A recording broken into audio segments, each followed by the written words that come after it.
everybody. I apologize for the delay with this video. I know I tried to get all of my end of 2016 videos at the end last weekend, but I think goddamn, I was like Icarus. I flew too close to the sun, and I just, you know, what any old, like, cliche or parable or metaphor you want to use, you know, my eyes were bigger than my stomach or whatever. I think I pushed myself a little too hard there, so I wasn't able to get all the videos in exactly how I wanted them. One video that I will not be doing, unfortunately, is the live Q&A session. I know I promised that to you guys, but life and just got in the way, the holiday season, and my work week, which I expected to be very light, was not light at all. I ended up, my team actually, we ended up staying late almost every day this week. And unfortunately, it was like, I got to telework on Thursday and I got today off, which is great. But, yeah, those 3 days were horrible. And it was sad because everybody's taking time off and everything. I'm looking around the office and so many people are gone, and so many people have like a light workload. It's like, why do we have like this giant fucking workload? Like, what's going on here? But, anyway, this will be my final video of 2016, which is normal for me. Typically around the holidays, I take the last couple of weeks off, and I come back maybe second week of January. So this video, as I said, is going to be my end of the year awards for professional wrestling. I'm going to do worst of awards, which will have 12 categories, and best of awards, which will have 21 categories, if my counting's right. I believe it's 21 in all. But there's that. But I also promised I would be reviewing TNA's Total Nonstop Deletion and WWE's final pay-per-view of the year, Roadblock, which was a Raw exclusive show. So let's just hop right into it. Total Nonstop Deletion. I posted an initial reaction to it.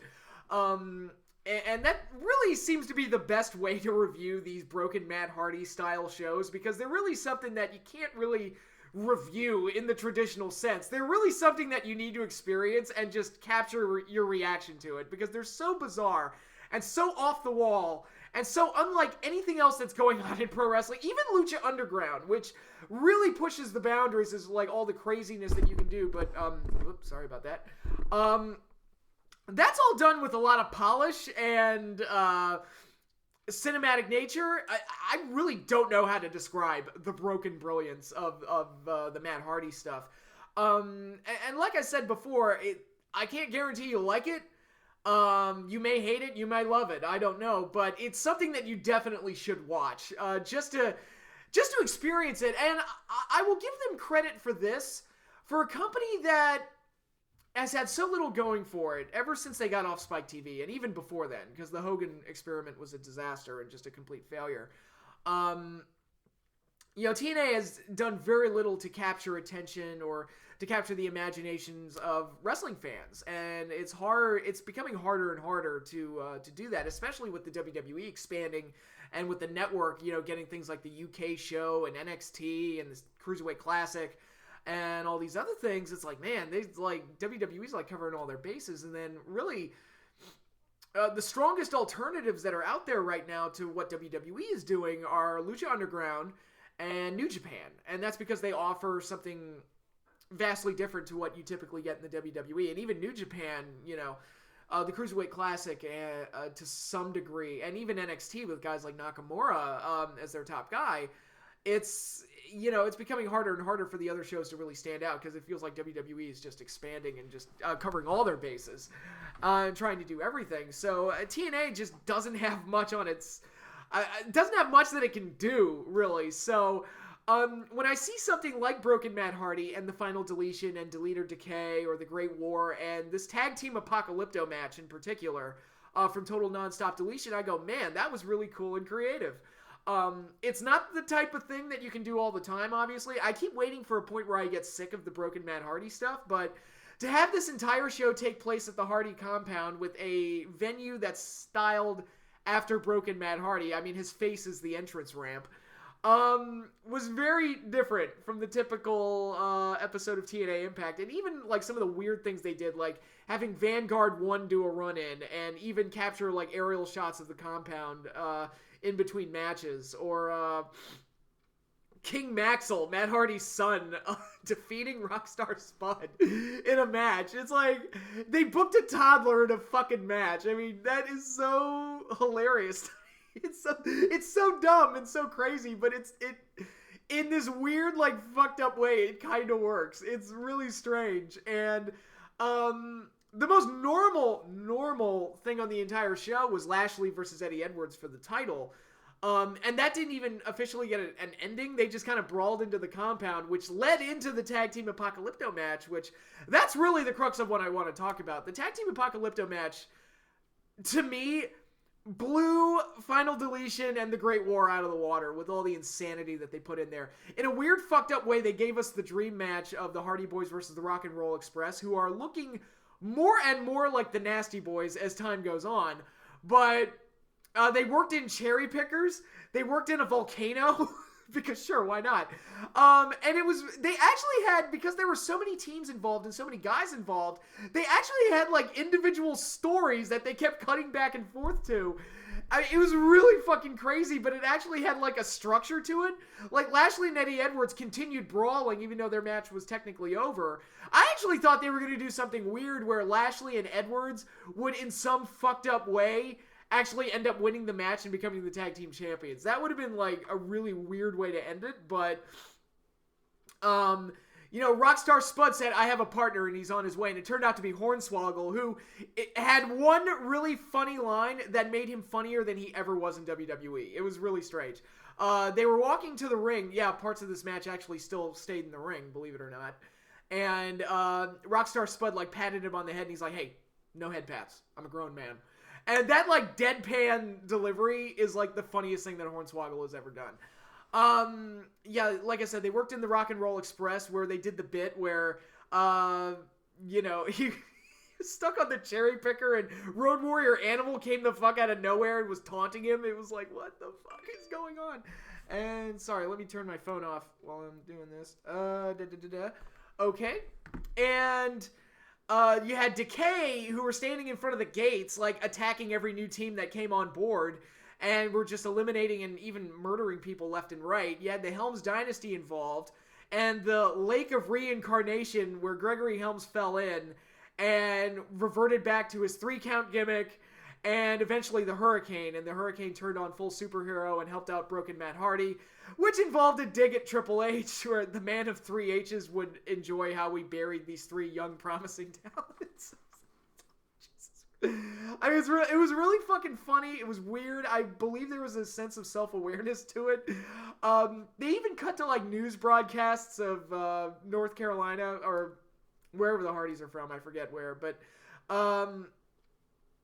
and they were like covering the match and saying how like all of North Carolina could be destroyed if the Hardys lose the Tag Team Apocalypto and all this stuff. It was really bizarre, very B-movie-ish, but very weird and fun, and I got a kick out of it. It was one of my more favorite.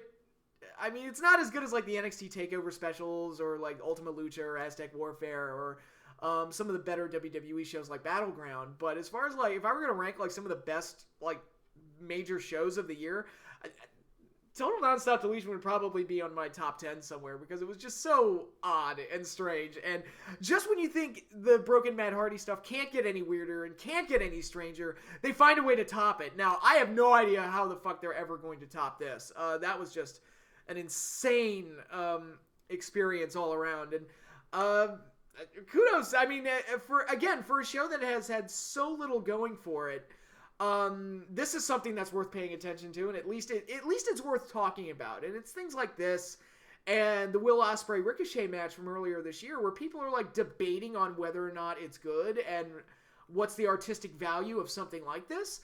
And I like that. It's like whether you hate it or you love it, I love that there's a debate about the art form of pro wrestling and it's actually contributing something to the conversation of the art form itself. Because so often, a lot of discussions about wrestling typically revolve around, backstage gossip or who's getting pushed or whatever, or some kind of scandal that's going on, or stuff that really, that doesn't have as much to do with the art form itself. And I like critiquing and debating the art form. And that's what the Broken Matt Hardy stuff has done. I think it's given us this whole new avenue of wrestling insanity that we can debate on and kind of hold discussions about, which I really like. I think that's really cool. Regardless of where you fall in the discussion, I think it's cool that there's something in wrestling that has sparked like a legitimate debate about the merits of the art form. And like I said, Ricochet versus Will Ospreay from earlier this year did something similar where there's a legitimate debate about, is this the way that wrestling should go, or was this any good, or what? You had Vader saying, it's like, oh, this is garbage, and you had a bunch of other guys saying, it's like, oh no, this is the future, this is the way it should be. I just like that the debate is there, and they're debating about things that have something to do with the art that's being created, and I think that's very cool. So, total Nonstop Deletion gets a thumbs up from me. Again, I respect the effort and the creativity, if nothing else. And from there, I'll go into Roadblock. Man, what did I think of this show? WWE's final pay-per-view of 57, it feels like. I mean, we're at a point where it feels like they're doing one of these every week. But, I mean, they come so fast and so quickly, and there's so many of them. But, what did I think of this show? It certainly happened. It exists. It is a show that took place on a Sunday night and fell within the 3-hour time frame that the WWE typically allots for pay-per-views. It had a main event. It had like all the things that you would expect on a WWE pay-per-view, like a tag title match and a women's title match. It was a show that definitely took place. It was certainly there. It was a thing that happened, and it filled out the WWE's absurdly long pay-per-view schedule. That's really almost all I have to say about it. It was such a nothing show. Like, to me, it just didn't do anything for me. You look at matches like the Cruiserweight Triple Threat, the fans could not be bothered to give a shit. Even though like Neville's heel turn was like one of the only noteworthy things that happened on the entire show. The main event didn't really do it for me. I just kind of like, and part of that is the Roman Reigns factor, where if you have a protagonist that you just don't care about, the story is just not going to work. And that's kind of what happened here. The finish, I guess, is okay. I feel like it has to be Jericho and Owens at Mania, right? That's what they're building to. Or the split happens in either at Mania or the fallout from Mania, whichever, but I don't know if they have that type of patience, but although if Jericho, attacked Owens to intentionally give him the win, my question is why didn't he just do that in the first minute of the match? But yeah, Jericho and Rollins, which you would expect to be at least a pretty good match, I thought it was all right. It was okay. Charlotte versus Sasha, 30-minute Iron Man match. You expect that to be really good, and the big feud ender to that whole rivalry, and it was okay. It was not. It didn't set the world on fire. I don't know. It was like watching their Hell in a Cell match again. It's like, look, it's not bad, but it's not the greatest thing ever, which they clearly want us to think it's the greatest thing ever. And it's like, I thought Bayley and Sasha's Iron Man match from a year ago, and even that one was really good. It was nowhere near as good as their Brooklyn match, which I even at the time said that there was no way they were going to top their Brooklyn match. But, I mean, that Iron Man match was way better than this one, I thought. So I don't know, like the Charlotte-Sasha matches, they seem to be pushing as like, this is the greatest women's pairing of all time.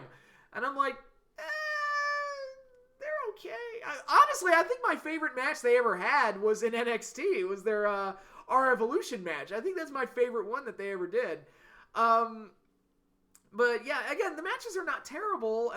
They got a little too repetitive. I felt like I've seen this thing like 8 million times, but again, their matches are okay. They're fine, but they're not the greatest thing ever. And I really don't like that finish that I seem to see a lot in Iron Man matches where they'll lock in a submission hold in the closing seconds, and to me it just looks like they're clearly like working the clock, but I know they're working the clock. It's like, okay, they're trying to build to that dramatic last 5 seconds. Will he or she tap, or will she hold on until the end? But it looks like that's clearly what they're doing, so it kind of takes me out of it. It worked at WrestleMania 12 because it made sense for Brett to hold on to the hold because, like, all right, we're tied and all I have to do is hold on. It doesn't matter if he taps or not. And, in a tie, I retain the title. I mean, there was no precedent at that point, so he didn't know he was going to get pulled into overtime.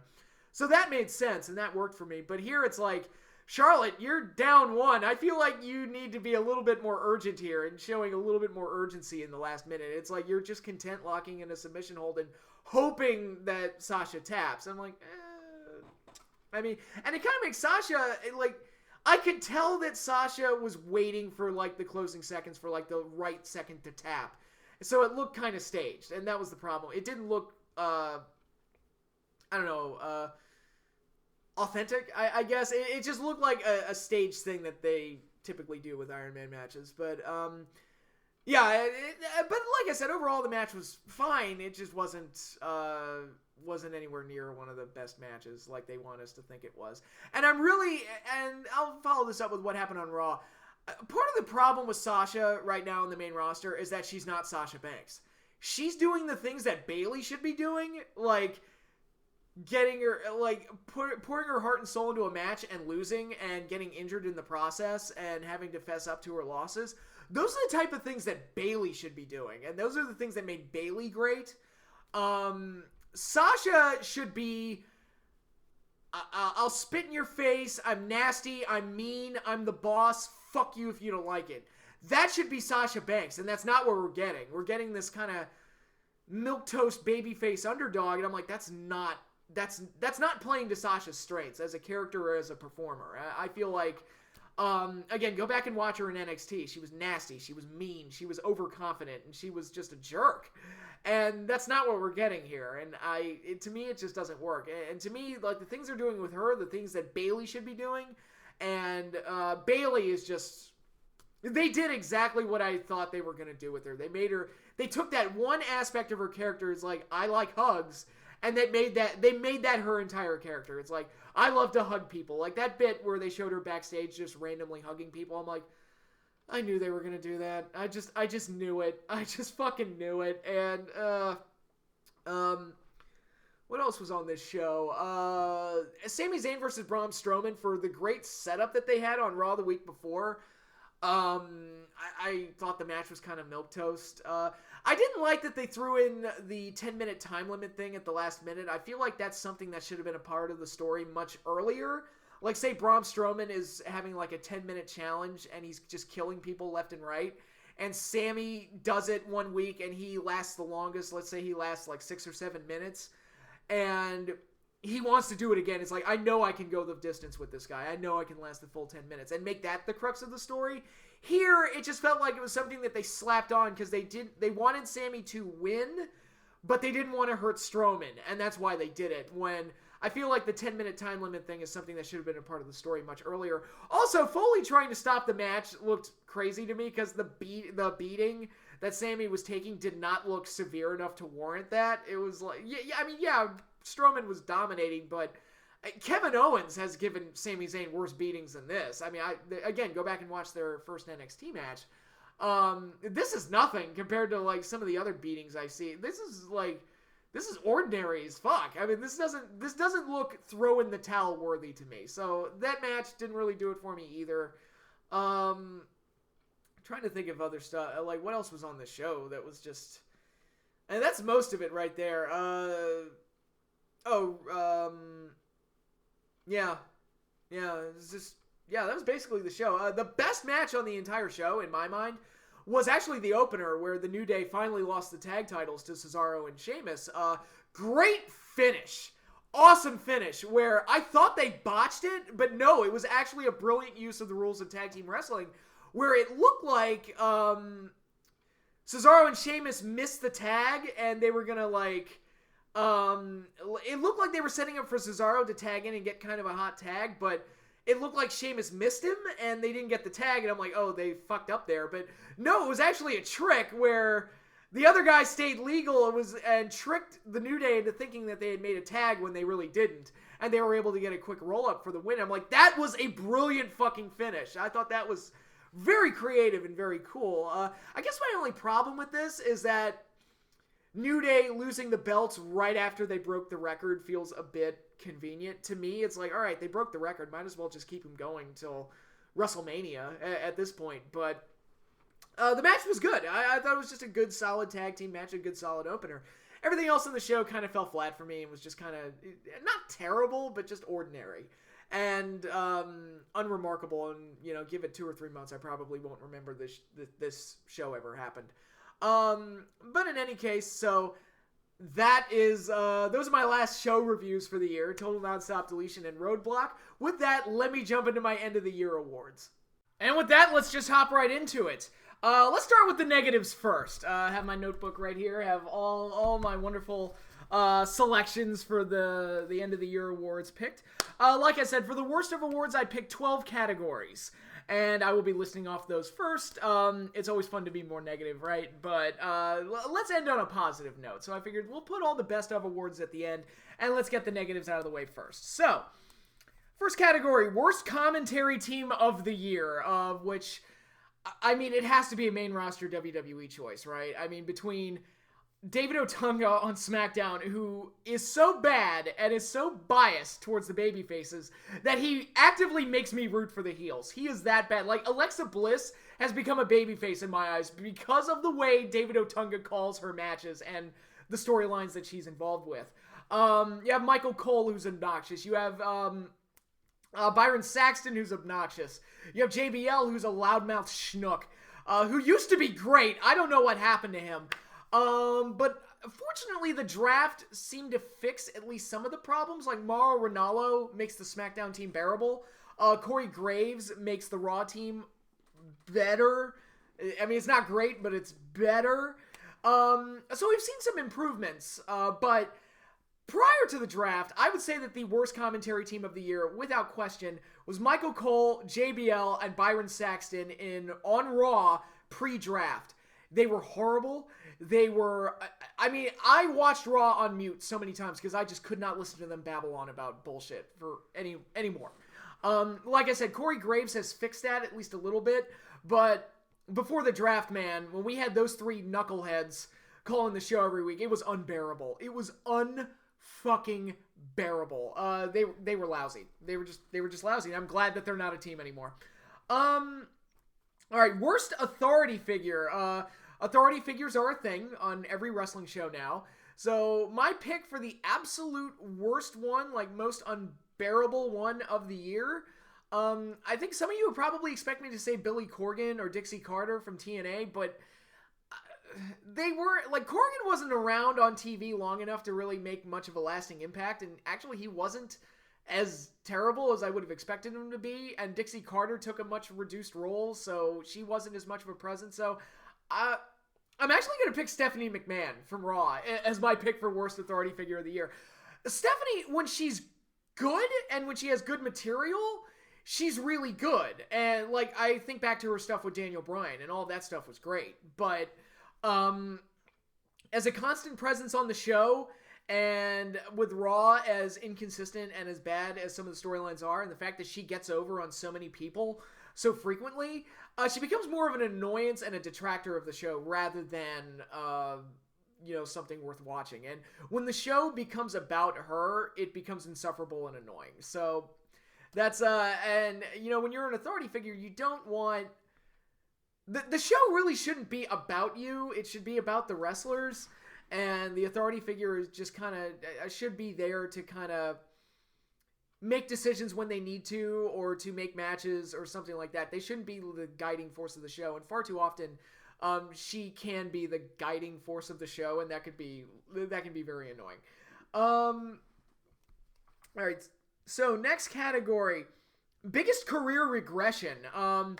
Some guys that started off really promising or really hot that have really regressed this year. I wrote some names down as potential selections. Apollo Crews, we all thought was going to be really good. He didn't really amount to anything. And they're all NXT guys. There are a bunch of NXT guys that WWE kind of dropped the ball with. The Vaudevillains. Tyler Breeze makes me want to cry what they've done with him. And then you have some guys that got turned babyface, like Seth Rollins, who just does not... I'm not digging him as a babyface at all. Dean Ambrose as a babyface has become annoying. And then you have guys like The Undertaker, who I'm completely sick of seeing. I mean, I'm at a point where because it looks like AJ's going to drop the title to either him or Cena. I'm at a point where I would rather Cena beat AJ for the belt than Undertaker. I'm not kidding. And I know that sounds crazy, but I'm literally at that point right now. And you also have, to go into the world of New Japan, you have a guy named Togi Makabe, who I've been really high on since I started watching New Japan regularly in 2014. And when I first saw him, I thought he was awesome. I don't know what it is, though. Like, this year, he just didn't have the magic. I don't know what it was.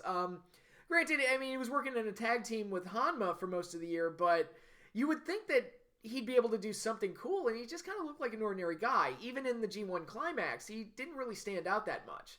And I don't know what it is, or if he's, having physical problems, or if he's regressing, or whatever, but he just didn't, he just wasn't that cool anymore, and that's disappointing. But my number one pick for biggest career regression of the year, got to go to Brock Lesnar. Brock Lesnar is a guy who was a major attraction for the WWE ever since he came back, and they were able to get some big matches out of him. And then they put they had him end the streak. They had him obliterate John Cena at SummerSlam, and you're thinking, holy shit, this guy's the unstoppable juggernaut monster, and you're able to get some big marquee matches out of that.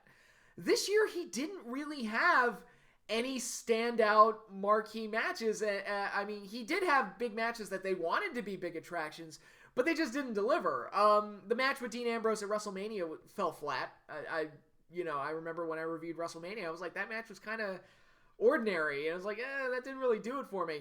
The match with Orton at SummerSlam was kind of, it was all right. First time they've ever done that match.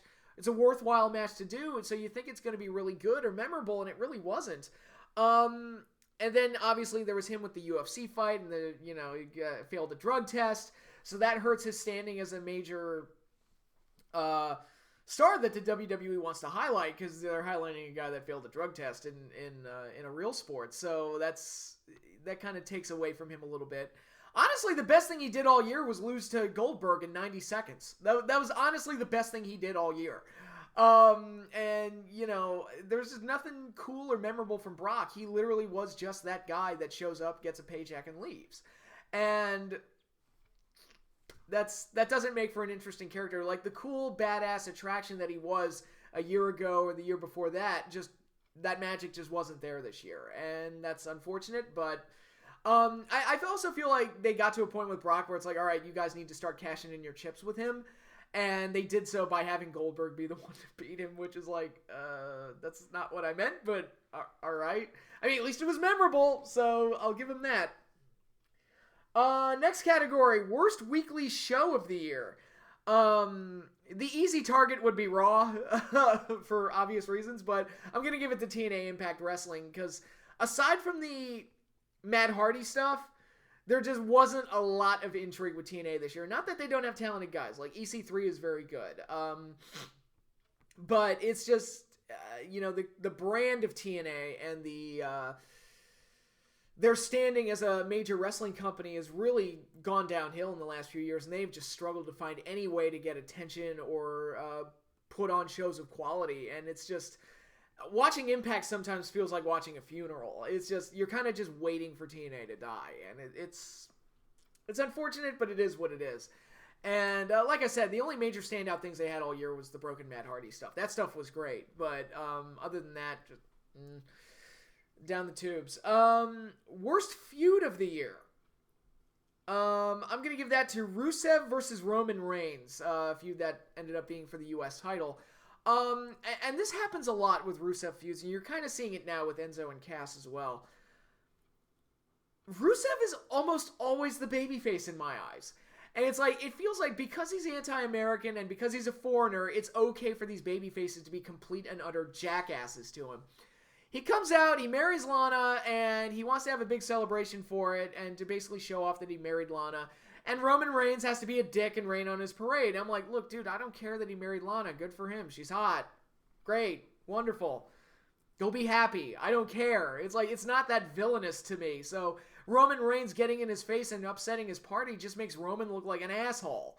And that's just kind of how I felt about this whole thing. And then they just wouldn't let the feud end. It just kept going and going and going. So it had an obnoxious setup. The segments building the feud were obnoxious. And then it went on about maybe 1 or 2 pay-per-views too long, and I was like, please stop, please, no more of this, no mas, I quit. But yeah, I mean, that's been Rusev's major problem as a character, is that almost every storyline they put him in, almost every feud they put him in, I viewed him as the babyface, and that's a failure on their part. And he's the guy that hates America, and I'm like, if I had to pick a guy to side with, I'd side with him, because these guys are douchebags. And here we go again. It's like Roman Reigns is kind of a douchebag. I'm sorry. I gotta side with Rusev here, but moving right along from there. Worst cruiserweight of the year. This year saw a bit of an added focus on cruiserweight wrestling, mainly because of WWE's implementation of a new division and the Cruiserweight Classic. But you also have the X Division in TNA, you have the junior light heavyweights over in New Japan, and various other cruiserweights and cruiserweight divisions all across the world of the landscape of professional wrestling. Now, this category and my category of best cruiserweight of the year will focus entirely on guys who wrestled in cruiserweight divisions. So that disqualifies some of the Lucha Underground guys, because it's mostly, junior heavyweights and cruiserweights working on that show, but they don't actively work in a cruiserweight division because Lucha Underground doesn't have one. I hope they never get one. I feel like they don't really need it. But, yeah, so I'm looking entirely at guys that actively participate in cruiserweight divisions, and my pick for worst one of the year was Tigre Uno, who worked for TNA. He's a guy they tried to run with as the top guy of the X Division. He was a guy that they tried to make into like their next big X Division star, and it just didn't click. He just came off looking like a poor man's Rey Mysterio, which happens. It's hard to get past that sometimes. I think Kalisto kind of runs into that problem where he inevitably gets compared to Rey Mysterio, but Tigre Uno there was just nothing about him. Nothing at all that stood out. He literally just looked like, oh, hey, this guy's cool because he's in a mask and he can do some high-flying moves, and he was kind of bland and boring, and he's no longer with the company anymore, and I don't think anybody misses him, so... not saying he's an untalented guy. I'm just saying for a guy that's supposed to lead this X division that they're doing, he's just didn't capture much imagination or was that interesting. Worst stable of the year, the League of Nations. The membership of Sheamus, Wade Barrett, Alberto Del Rio, and Rusev. The stable was boring. They never got on track. They were never seen as a legitimate threat. They got their ass kicked by the old guys at WrestleMania.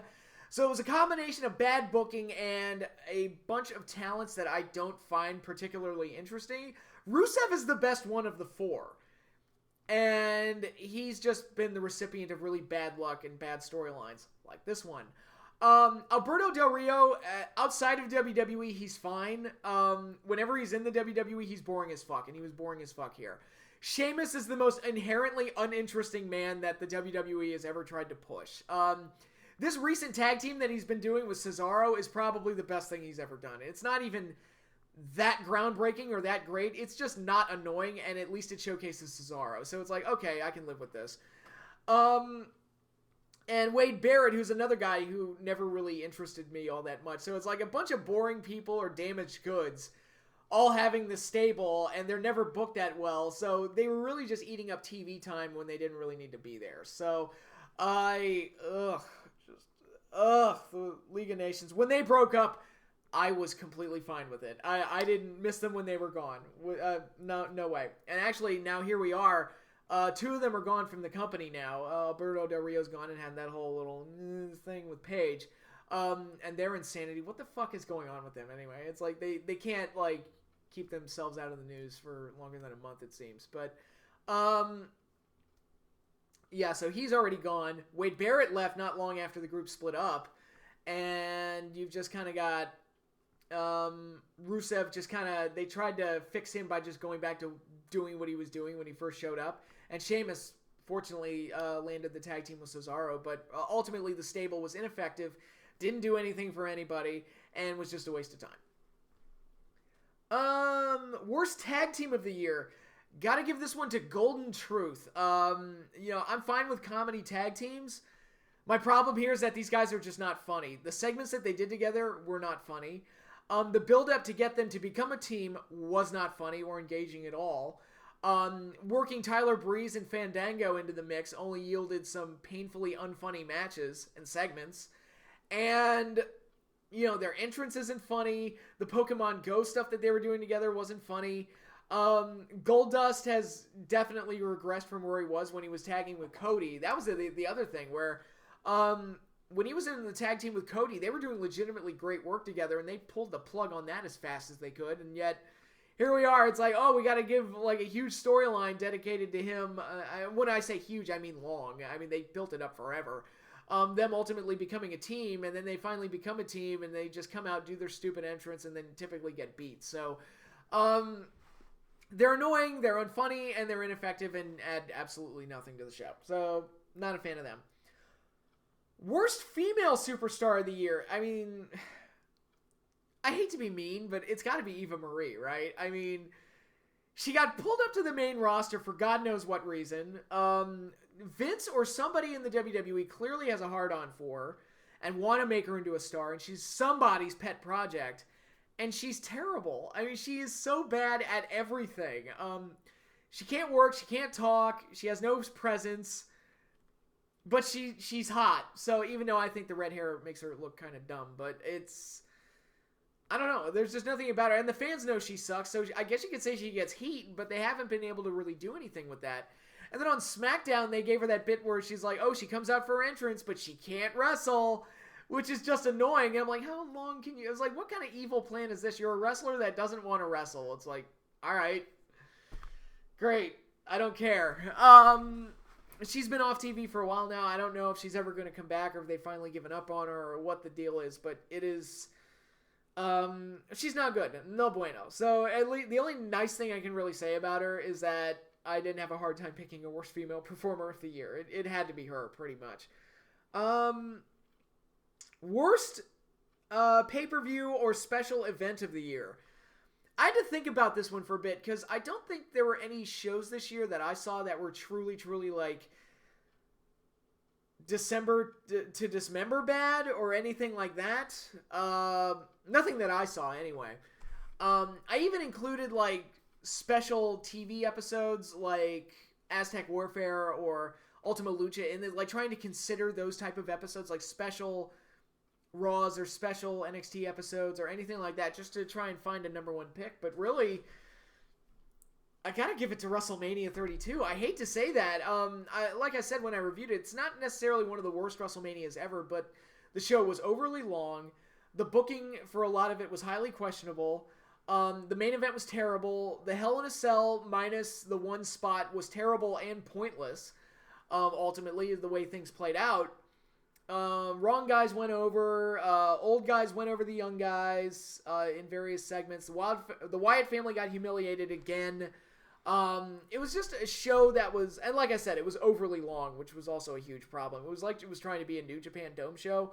But those shows typically whiz by. This one, I don't know. This one just went on forever and ever and ever and made me want to just die by the end of it. By the time you got to Roman versus Triple H, I was done. I was mentally and emotionally checked out by that point. So, yeah, I got to give it to WrestleMania 32. That was probably the hardest pay-per-view to finish watching the entire year, just because of how long it was and how little I was getting in return. Like, yes, the women's match was really good. Yes, AJ versus Jericho was solid.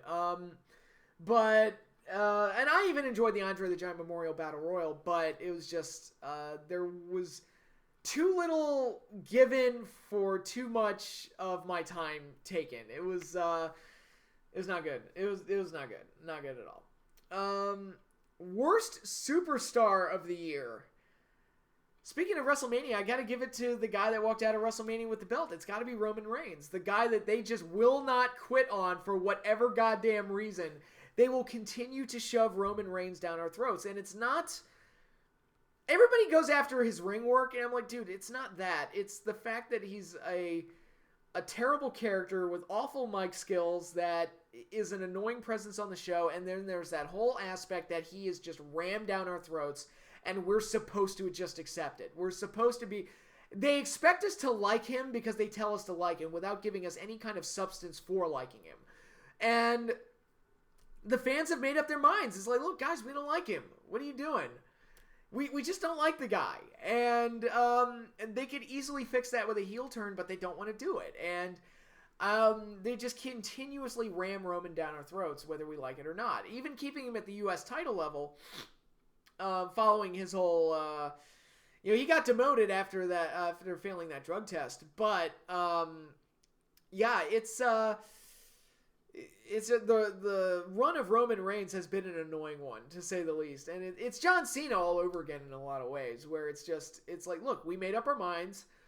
This is the guy you're going to root for the next 15 years. Fuck you if you don't like it. And at least with Cena, he got over first, and then they kind of made him shitty as he went along. But here it was just kind of like, no, he was never really that interesting.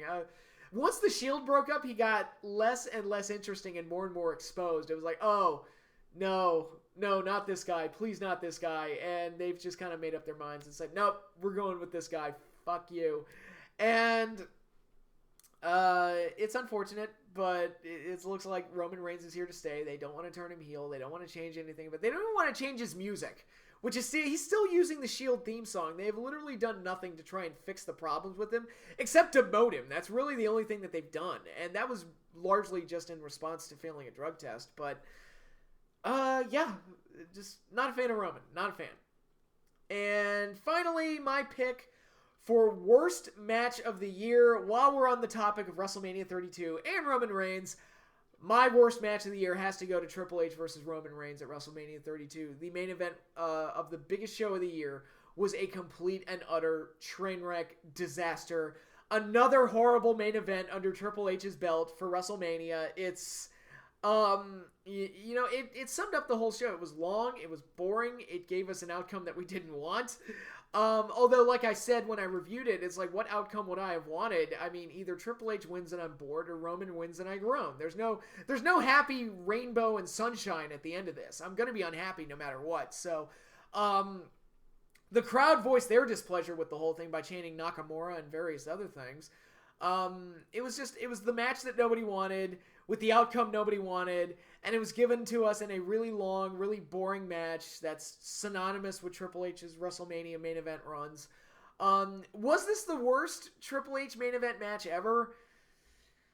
It's either this one or the match with Orton. I mean, it's in that same class. I mean, I also hated the match with Jericho and the match with Cena too, but this one was really, really bad, and just a horrible, horrible match. And when you put it as the main event of a WrestleMania, the biggest show of the year, with all the eyeballs watching, and for the show to end on a wet fart like that one, it was most unfortunate, to say the least. So just because largely, and bad matches happen all the time, but and there are certainly more botch-heavy matches that you could give this spot to, but when you consider the stage and you consider the positioning on the card of this huge stage, it's like, for them to fuck up this badly with it and to do absolutely nothing to fix what they knew was going to happen. I mean, they knew the fans weren't going to support Roman. They knew that. And they did nothing to fix it. So it's like stubbornness mixed with, all the attention that goes into this match and its positioning on the biggest card of the year. It was just a complete unmitigated disaster all around. And, when I had to pick a worst match of the year, this was an easy pick for me. Immediately my brain went to, it has to be Roman and Triple H. One of the worst WrestleMania main events of all time, and just an absolute easy pick for worst match of the year for me. But now that we've gotten all the negativity out of the way, let's jump into my best of end of the year awards. Okay, and let's begin with the best of awards for professional wrestling in 2016, a list of awards entirely made up by me. There is no governing body, no voting, or anything else that determine these awards. These are just my selections, my opinions. So in the long run, they're not worth shit. So I want to make that perfectly clear. It's like, this is just entirely coming from my mind, my brain, and what I thought was the best in each category for professional wrestling in 2016. As I stated earlier, there are 21 categories, so with that, let's just jump right in and get started. Okay, well, let's get started with one, and this is kind of a goofy category that I made up. Entrance of the year. Obviously, entrances have become more and more of a thing in pro wrestling. In the olden days, the actual entrance wasn't as important, but in the 80s, when theme musics were included, and as WrestleMania got bigger and bigger, and more theatrics were involved, from pyros to dancers to gangsters and John Cena's entrance and druids and all sorts of other crazy things. Entrances have become more and more of a thing. And this year there were a couple of really good ones. You have some guys like Enzo and Cass who have like a routine that they do every single time for their entrance, and it's really good. New Day, very similar. Then you have those special entrances at certain shows that happen, like Nakamura coming out with the guy playing the violin. Nice little touch to add something to his entrance. But I had it down to two that I was kind of selecting behind. Ultimately, the number one runner-up I decided were the Broken Hardys at Bound for Glory. When they came out with Rebby playing on the piano and playing their theme, and Jeff Hardy just singing I fade away and classify myself as obsolete. I thought that was a very cool entrance and very fitting for those characters. But my number one entrance of the year, and I had to give it to these guys, at WrestleMania 32, The New Day, and their Bootio cereal box entrance from WrestleMania 32 with full DBZ garb. Hilarious entrance, very colorful, and very within character for these guys. So, these are guys that really the entrance is most of their appeal. So for WrestleMania, it's a bigger show, big night. They decided to go all out, and it worked out greatly in this case. So that's my pick for entrance of the year. Ring announcer of the year. Obviously, next step after the entrance, you got to have somebody to announce these guys and bring them out to the ring. And the voice of a ring announcer is very important to creating memorable moments, punctuating those memorable moments in the right way, and giving you an indication of who's coming out and adding mystique and gravitas to the people that do come out. Howard Finkel was a master of this.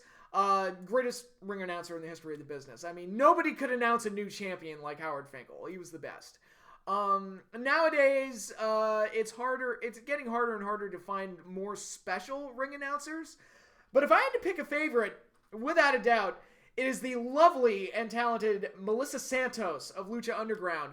The way she announces people, and the way she puts her own spin on it, it makes the character stand out more. Like the way she announces Cage. From the 559. The way she says it just makes Cage that much cooler. And somebody else also brought this up. I was talking to him. It's like, the way she announces people, and it's very subtle. You know who the faces are, and you know who the heels are. And it's not like that over the top, excuse me, feel a sneeze coming. All right, no, never mind. Passed. She's very good at that, and just very good at giving you an indication of who these characters are before they even get to the ring. And of course, she's also very nice to look at. That also helps. But her voice is perfect. The way she says stuff is perfect. She's great, and I can listen to her read out of a phone book. I think she's that good as a ring announcer, and the fact that she's beautiful also just makes that even better. So. From there, we go to my pick for Best Commentary Team of the Year. I already ran down the main roster Raw team, but my pick for Commentary Team of the Year is actually going to be a WWE duo, specifically one of their network-specific shows. Daniel Bryan and Mauro Ranallo for the Cruiserweight Classic were absolutely fantastic. They were absolutely textbook of what a commentary team is supposed to do. Mauro Ranallo is the play-by-play guy. He adds information, educates the viewers, and adds excitement to the big things that happen. Daniel Bryan, being a former wrestler, is experienced, so he brings his own different context to things, where he brings, again, his own experiences, and even things like him rooting for Brian Kendrick because they've been lifelong friends and they broke into the business together. That's an announcer, a commentary guy showing bias, the color commentator showing a lot of bias, but in a way that makes sense, because he openly is like, look, Brian's my friend, and I'm just happy that he gets another chance at success, and he's doing really well. And the emotion that he showed during the Kota Ibushi-Brian Kendrick match, in particular, was it felt real, and added so much to that match. And it really reminded me of, and I'm sure for Brian it was very real, because he was legitimately rooting for his friend, but it really reminded me of when Piper was on commentary at SummerSlam 91 rooting for Virgil against Ted DiBiase. It had that same passion to it. And even though Kota Ibushi is no Ted DiBiase as far as being a hated heel goes, it had that same, like, I really want him to win. And he added passion to it, which made the match even more exciting to watch. So those two guys were absolutely flawless as a team. They were great, they were outstanding, and they added so much to the Cruiserweight Classic and made it, I mean, they were, in a lot of ways, they were the best part of the show, because they made these guys matter, they told you who these guys were, and they talked about strategies, they gave you historical information on these guys, and they made the matches more exciting to watch, and you actually felt like you learned something while watching these matches. So, they were perfect. I kind of wish that they would be the team on SmackDown, and we would just keep running with Daniel Bryan and Mauro Ranallo as a commentary team together, because they are amazing. They great chemistry, they work well together, and they made the Cruiserweight Classic just even more fun to watch. They were great. My pick for Best Authority Figure of the Year. Now, typically, and I kind of alluded to this when I talked about Stephanie, I typically like authority figures that kind of step out of the limelight and are only there to make big decisions when they absolutely have to. I call that the Jack Tunney template. He was a guy that commanded a lot of authority. He looked like an authority figure, but he wasn't on the show all the time. And the show wasn't about him making matches. It was about him. It was about the wrestlers, and he would come out to make special announcements or make special decisions when he had to. And I wish we would get more authority figures like that. I think to Nigel McGuinness in Ring of Honor as being a guy who does that, even though he's on the show all the time, it's not about him. And he's there to do commentary and announce big matches when he has to. William Regal on NXT, same thing. He's just there to make the matches and make special decisions, special announcements when he has to. Excuse me. But if I had to pick a number one favorite authority figure of the year, I gotta go with El Jefe, Dario Cueto of Lucha Underground, the guy who has completely reinvigorated the heel authority figure. And a lot of that is because he's been worked so cleverly into the lore of the show, and the more we find out about Dario, from his brother who's possessed by an ancient demonic god, to the fact that he might be working for the devil or whoever that the cigarette smoking man is. Maybe it's the cigarette-smoking man from X-Files. Who knows? But, all these things, and they add more mystery to Dario, and every new answer that they give us seems to raise more questions about him. Makes him a very interesting character, and, just him being Dario, the actor that they got to play him, and I forget the guy's name, he's so charismatic and so good that he can take fairly mundane segments like making matches, which I don't know how we got to a point where making matches equates to exciting television, but they seem to think that that's exciting television now. A lot of wrestling companies, the process of actually making matches is not that exciting, but Dario, being the slime ball that he is and being the junkie for violence that he is, he can make that interesting. And it's just the way he does it. He'll do things to screw people over just on a lark. He'll do things just to create a really violent match because that's what he wants. Whatever the case.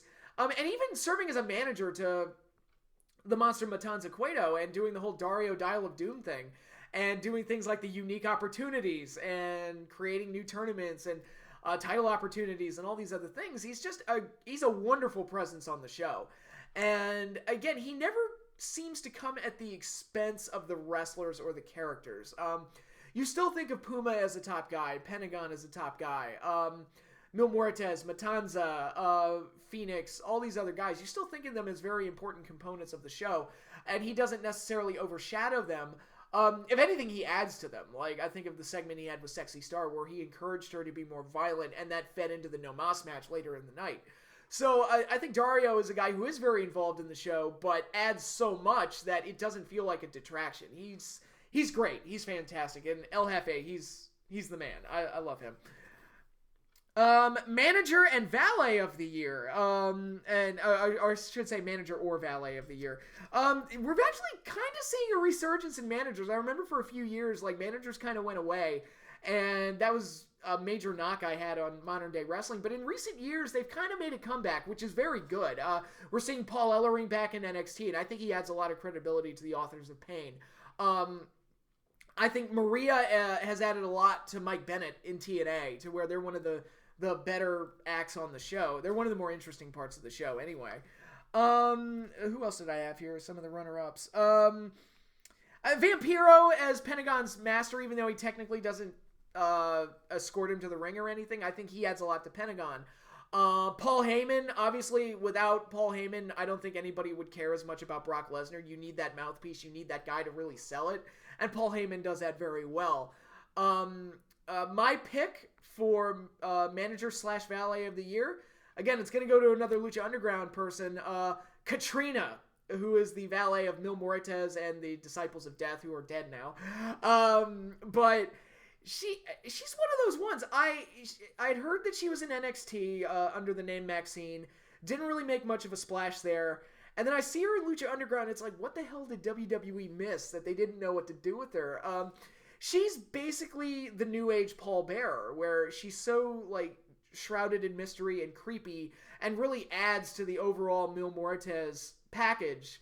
But she's presented in a very different way, where she's kind of this hot, sexy bombshell. But they've also given her this backstory where she's apparently hundreds of years old, and she's got this ancient amulet that's keeping her alive and giving her immortality. So, again, there's a lot of intrigue there with her and a lot of questions that should be answered, but she's a wonderful presence on the show, and I think she plays the part very well. And, I think Mil Muertes would be missing something without her. And I think that the two of them put together, it's a match made in heaven. I think she complements him perfectly and adds to the show greatly whenever she's on. What's next? Career resurgence of the year. This is an interesting one. There are a lot of guys that kind of got back into the limelight this year, whether it was a major return or guys that were kind of on the shelf for a while and then out of nowhere just found the magic again. Zack Ryder had that briefly with the IC title win at Mania, and then they quickly flushed him down the drain again. Shane McMahon made his return and made a huge splash, and although the match with Undertaker ended up being rendered pointless, he did have one of the more memorable moments of the year. Brian Kendrick, who came back in the Cruiserweight Classic and kind of stole the show, to be perfectly honest. I mean, his ride through the Cruiserweight Classic tournament was kind of the most, like, engaging story of the whole thing. And, of course, Daniel Bryan on commentary also helped with that. And I've said it before, Brian Kendrick was always a guy that I was never that high on, but I don't know, I guess, with age comes wisdom, and as he got older, he became a much wiser worker. And the extra incentive to get behind him based on the backstory that was provided, how he was let go from WWE and all that other stuff, gave him more of something more to grasp onto as a fan. Gave me something more to latch onto as a fan anyway. And then in the Cruiserweight division on Raw, he was the first one that established any kind of a character by turning heel. So Kendrick, I think, has done really well. And I can't say that I'm not a fan of the guy anymore. I think he really kind of won me over. The Miz, who has done really well in his Intercontinental title role, had a really good feud with Dolph Ziggler, although I hated their ladder match. I thought the feud overall was really good. I think his Hollywood persona has really stepped up nicely, and he's done better on promos. He has Maurice by his side, which I think adds to him. Miz went from being like this main eventer world title guy, which made a lot of people go, why the hell is he world champion? To being a nothing, to a brief babyface run that was horrible, to being a heel again, but he was a punk that they never really did anything with. Then he did the Damien Sandow thing, which was great, but the payoff was shit. And really didn't do any favors for either Miz or Sandow, and they really dropped the ball there for both guys. And now it's like they got him the Intercontinental title again, and he kind of grew and became one of the better parts of SmackDown post-draft. So I think Miz kind of found himself again, and I was really impressed with the work he did this year. But my pick, he would be my number one runner-up, but I also want to throw out Goldberg as well, who, whenever he's on the show, really good presence on the show. And yeah, his only match was 90 seconds long, but it made headlines and was interesting. So I think that's worthy of mention. So, but my number one pick for career resurgence of the year, and I've already alluded to him already, Broken Matt Hardy. Here's a guy who I could not possibly care any less about. Matt Hardy, I always said his best days are behind him. He shouldn't be world champion. He's just not that guy anymore. He should be used to put over the newer stars. He's just And I was saying that back in 2008 when some guys on the internet were like, yeah, Matt Hardy should be WWE champion. I'm like, are you insane? He looks fat and he's like, his best days are behind him and it's over. It's like, no way. And then in TNA, I don't know where the fuck this came from. Like, what corner of his mind he decided, I'm just going to be a fucking weirdo Tim Burton, Sweeney Todd fucked up character. But he transformed himself into Broken Matt Hardy, and that yielded by far the best material that TNA has produced in years.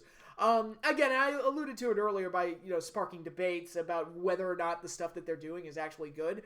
But the fact that he's been able to reinvent himself and play this character to the fucking hilt in a way that I never would have imagined possible from him says a lot about his dedication and his creativity. And, I guess you can teach an old dog new tricks, because he's really reinvented himself in a way that I never thought was possible, to where he got the delete catchphrase over. He had some of TNA's most memorable matches this year, which barely qualify as matches. They're more like insane, crazy action scenes from movies, but I'm really impressed with what Matt Hardy was able to do. So career resurgence of the year definitely goes to Matt Hardy, and it's at a point where I'm thinking TNA really should consider putting the world title on him. I mean, he's the guy. I mean, he's their best thing going right now. So it's, to me, I feel like he's the guy to go with. All right, next up, saddest moment of the year. Which is the moment of the year that made, brought some tears to the eyes? And I kind of alluded to it when Brian Kendrick was eliminated from the CWC and how sad that was, and Daniel Bryan legitimately crying after that match was over. But my number one saddest moment of the year is another moment that involves Daniel Bryan, his retirement speech. Obviously, Daniel Bryan, we all rooted for him to get to that main event level, to get to that world title level.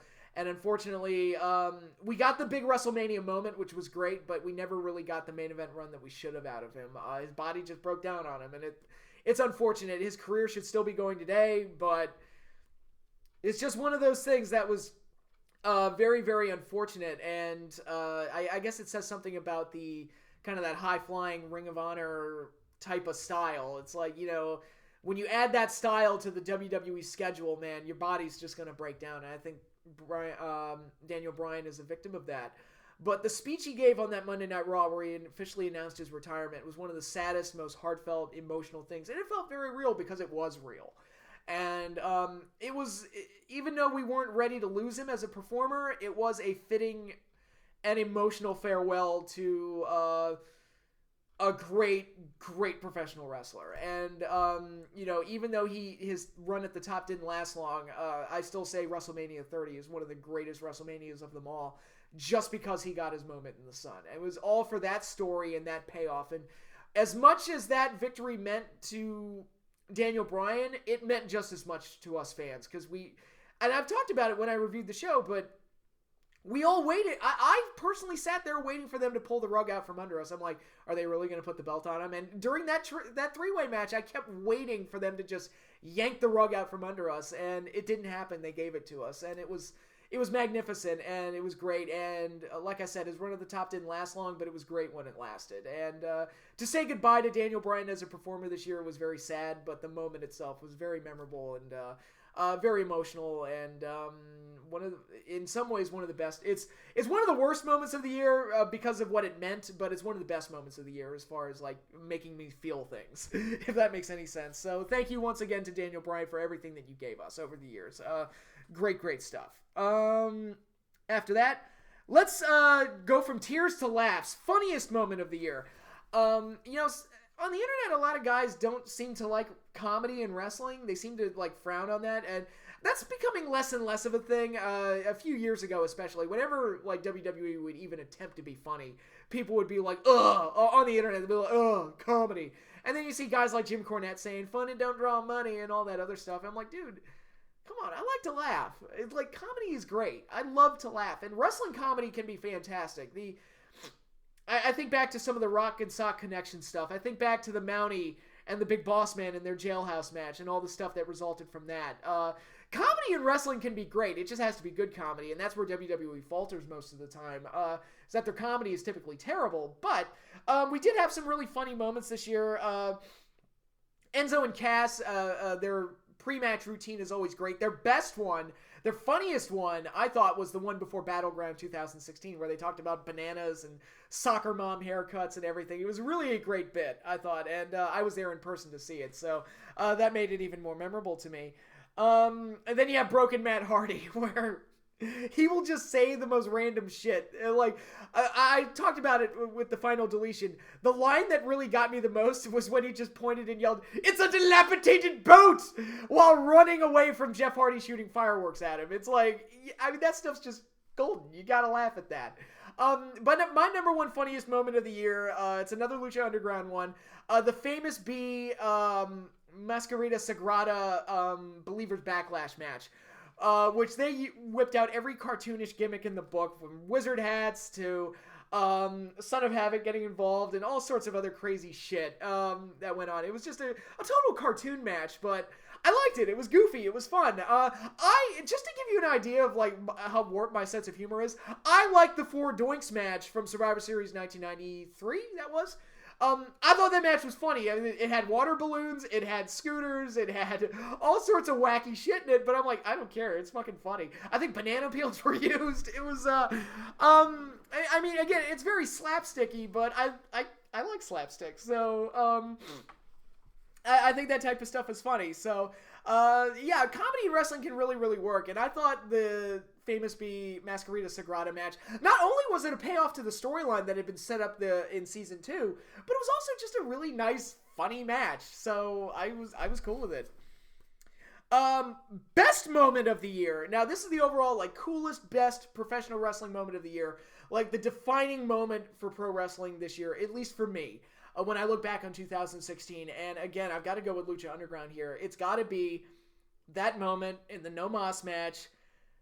You know, it's basically an I Quit match, so the referee puts the microphone right in front of Sexy Star while she's locked in a submission hold, and she just screams, blood coming down her face, the fans are chanting, Mariposa has the advantage, and she just yells into the microphone, "Fuck you! Fuck you, Mariposa! Fuck you!" Magic. And thank God El Rey aired it completely uncensored. It was one of those great, like, kind of bone-chilling moments where I was just like, yeah, this is awesome. And I got goosebumps from it because A, I didn't expect it, and B, it just took the match to a whole nother level and really was a nice punctuating mark on that really violent, very crazy match. And, yeah, I think it's great. I think it's the defining moment of Season 2 for Lucha Underground by far. And for me personally, it was my favorite moment of 2016. So, great stuff there. And the spot of the year. What crazy Daredevil highlight is going to take spot of the year? No surprises here. It's going to be Shane McMahon's Cell Dive from WrestleMania 32. A show that I already designated was the worst show of the year, and a match that I already said was boring as fuck. And it was. But because Shane McMahon is such a crazy son of a bitch and felt the need to almost kill himself for that match, for that moment, was very, very cool, and it looked sick as hell. Even though you could tell the announce table was gimmicked and there was like a pad underneath it, I'm like, dude, I don't care. Just like, I'm just glad Shane didn't die. That's all I care about. But it really was for a match that was so devoid of intrigue, and they ultimately rendered pointless by just putting Shane in charge the next night anyway. At least that was a moment where you're like, you're going to remember where you were the night that happened. And it was so crazy and so memorable that I have to give it spot of the year. And once again, major credit to Shane McMahon for being a complete insane son of a bitch. This is the same guy that took overhead belly-to-belly suplexes through glass windows. Same guy who's jumped off like 30, 40 feet off the stage. Same guy who will seemingly do any crazy fucking thing. He just flings his body out there. It's amazing. Even at his age and doing what he does. And he kind of paid for it in the last match he was in. But Shane is fearless. And I don't know how anybody gets that fearless, but he's just amazing. Full props to Shane McMahon for being willing to do that type of stuff. All right. Now we're going into character or gimmick of the year. Like, which character really stood out to me as my favorite character or gimmick of the year? And Lucha Underground seems to have the market cornered on a lot of these. Some of my runner-up, I had like the Monster Matanza Cueto, Pentagon, Few of those. I also threw Broken Matt Hardy in there because you have to. I guess you could throw the Broken Hardys in there as well. I would say Bray Wyatt if they hadn't fucked him over so many times. I mean, he's damaged goods at this point, unfortunately. But I'm going to give it to Mil Muertes. To me, he's kind of the Lucha Undertaker. He's just, with a little bit of Kane mixed in, too. He's just this masked, brutish badass, and I just love him. He's one of my favorite guys in Lucha Underground, and typically he has the best matches. Best feuds and best matches. When you look at his matches with Puma, you look at his matches with King Cuerno and the feud with King Cuerno, you look at the matches, oh my god, the matches with Phoenix were amazing. Mil Muertes is just the guy. He's just awesome, and I love watching him, and he's just great to me. And here's hoping we get more great stuff out of him, because he's one of my favorite parts about Lucha Underground, for sure. Next up is Promo of the Year, and when I had to think of the actual Promo of the Year, again, I only had one option in mind, and this goes back into the praise I gave to The Miz. It's got to be his promo on Talking Smack, where he ran down Daniel Bryan and basically talked about how he's not a joke, he's not a coward, he's the man, and basically defended himself from those accusations like, oh, he's a soft worker, he's a coward, and he works a very soft style and all that other stuff. And just, I made the comment after he did the promo, one of my videos, and like, you know what, I kind of agree with him. It's like, I don't get hurt. I'm here. I fight every night. And, put over his intelligence, his intensity, and his willingness to be the best. And it was like, man, that was a bone-chilling promo. I was like, damn, Miz, that was great.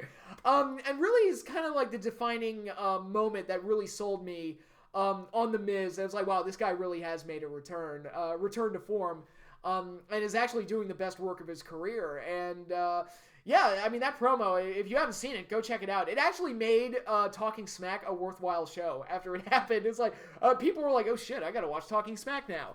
Yeah, I mean, that promo was absolutely outstanding.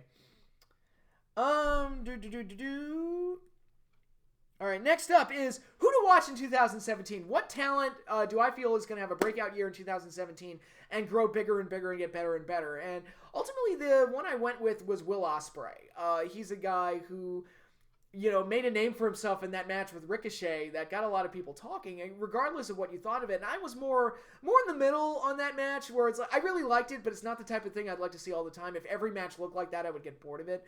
And it was very spot heavy, but I think Will Ospreay is a very, very impressive young talent, and is sky's the limit for him. I think he really reminds me of AJ Styles when I first saw AJ Styles. Like, this guy, he can do a lot of really impressive things, and he can really make a name for himself. This isn't just a typical high-flying guy. It's like, he is an amazing athlete that does things that I've never seen anybody do. And it's like, oh wow, I think this guy's going to be something big. Now, I've already made the comment that he could either become the next AJ Styles, and I'm hoping that's what he turns into, or he could become the singles version of the Young Bucks, where he just has spot-festy matches over and over again, and eventually I'll get sick of it.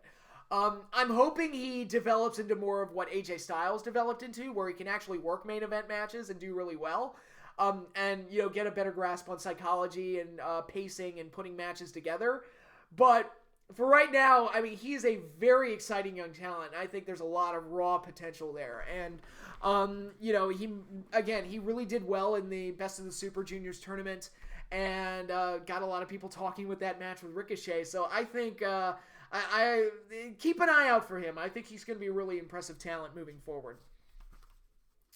And my next category is Tournament of the Year. This is the, a lot of great tournaments this year. We're seeing the Battle of the Bulls tournament going on right now in Lucha Underground. There's a Dusty Rhodes Tag Team Classic in NXT. I'm sorry.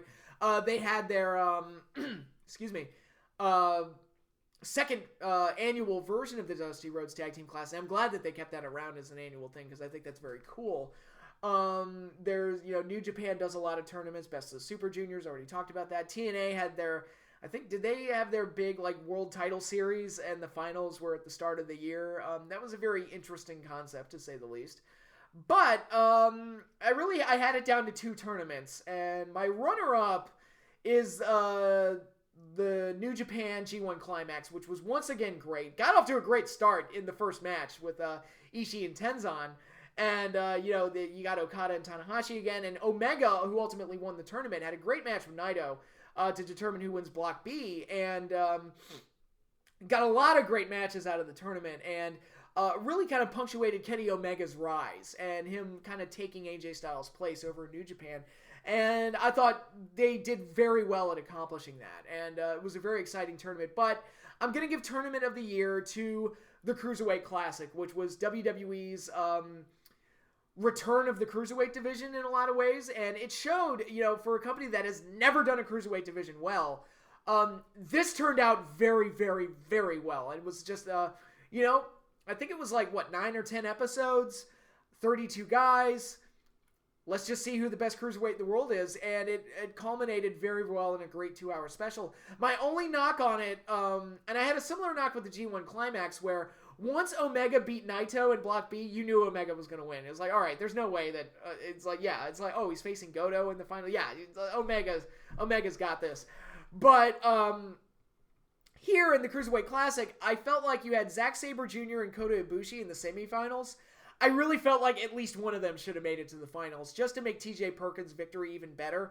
Could you imagine if he beat both Kota Ibushi and Zack Sabre Jr. to win the title? That would have been awesome. But instead it was TJ Perkins and Grand Metalik, which was a very good match, but it's still I would have liked a little bit more, Sabre Jr. and Kota Ibushi carry a lot more weight and credibility, and I think it would have added a little bit more spice to the finals. But, minor criticism, very exciting tournament, very exciting matches all around. Again, Mauro and Daniel Bryan's commentary was outstanding. They did a great job of bringing people up to speed on who these guys are and what their backstories are and how they got to this point, and that made it even better. So, Tournament of the Year goes to the Cruiserweight Classic. It was outstanding. And what do I got here? What's next? Sorry, I should have organized my notes a little bit better. Okay, title win of the year. What was my favorite championship victory of the year? And there are a lot of really good ones. You either get those satisfying babyface title wins, like Dolph Ziggler winning the IC title from Miz in the career versus title match. You get moments like the big badass toppling Bayley, Asuka winning the women's title. You get Nakamura and Joe kind of trading the title back and forth. You get Kevin Owens winning the Universal title under controversial circumstances with Triple H helping him win it. AJ Styles, my boy, becoming the WWE champion for the first time. Yeah, DIY, again, a very satisfying babyface title win as they toppled the Revival to ultimately win the titles. American Alpha had a very similar one earlier in the year. Sexy Star, a woman, became the lead champion of a wrestling show in Lucha Underground by winning Aztec Warfare 3. Lot of great championship wins there. Of course, I also talked about the Cruiserweight Classic. The winner became the first Cruiserweight champion for the WWE. That was TJ Perkins. Very good championship wins all around. My number one pick, it's going to go to Aztec Warfare 2's the Monster Matanza Cueto winning the title by obliterating and destroying how many luchadors did he eliminate? 8? I think it was something ridiculous like that. And, all right, you want to know how to build a monster? They built up Matanza for all of Season 1, had him literally murder people, and we had never even seen him. This all happened off screen. And then they finally debut him, and it's like, holy shit, this guy. And he goes in there and just destroys everyone. And it's moments like that where I'm like, that's how you build a monster. That's how you establish somebody as unstoppable. You don't just tell us he's unstoppable, you show us. And, he beat Rey Mysterio. He beat El Dragon Azteca Jr. He beat Phoenix. He beat Chavo Guerrero and a few other guys. The Mac. Tejano, I think, was one of them. He was just eliminating guys left and right. And by the end of it, you just thought, oh my God, who's going to stop this guy? He's unbeatable. And it was a shocking title win, but also a very, very, very good one. And very memorable, and one of the defining elements of Lucha Underground's entire history. It's, the Aztec Warfare, they've done such a great job with those matches, that this was just, par for the course for them. It's just great. It was just wonderful, and I loved it. And I love monster heels, so even better, that they were able to, really establish that one. That leads me into best weekly show of the year. What was my favorite wrestling show week to week? Well, you have NXT, which is very good. Again, their approach is very much slow and steady wins the race. They may not blow your socks off every week, but they spend their time setting up the pins, and then when it comes time to do the takeover specials, they knock the pins down.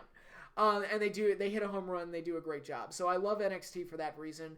The Cruiserweight Classic, already talked about it. Only 9 or 10 episodes, but for 9 or 10 episodes, it was very good, very great, very well done. Obviously, I'm not going to throw that same consideration to Raw or SmackDown. Those shows are they kind of, at best, hit or miss.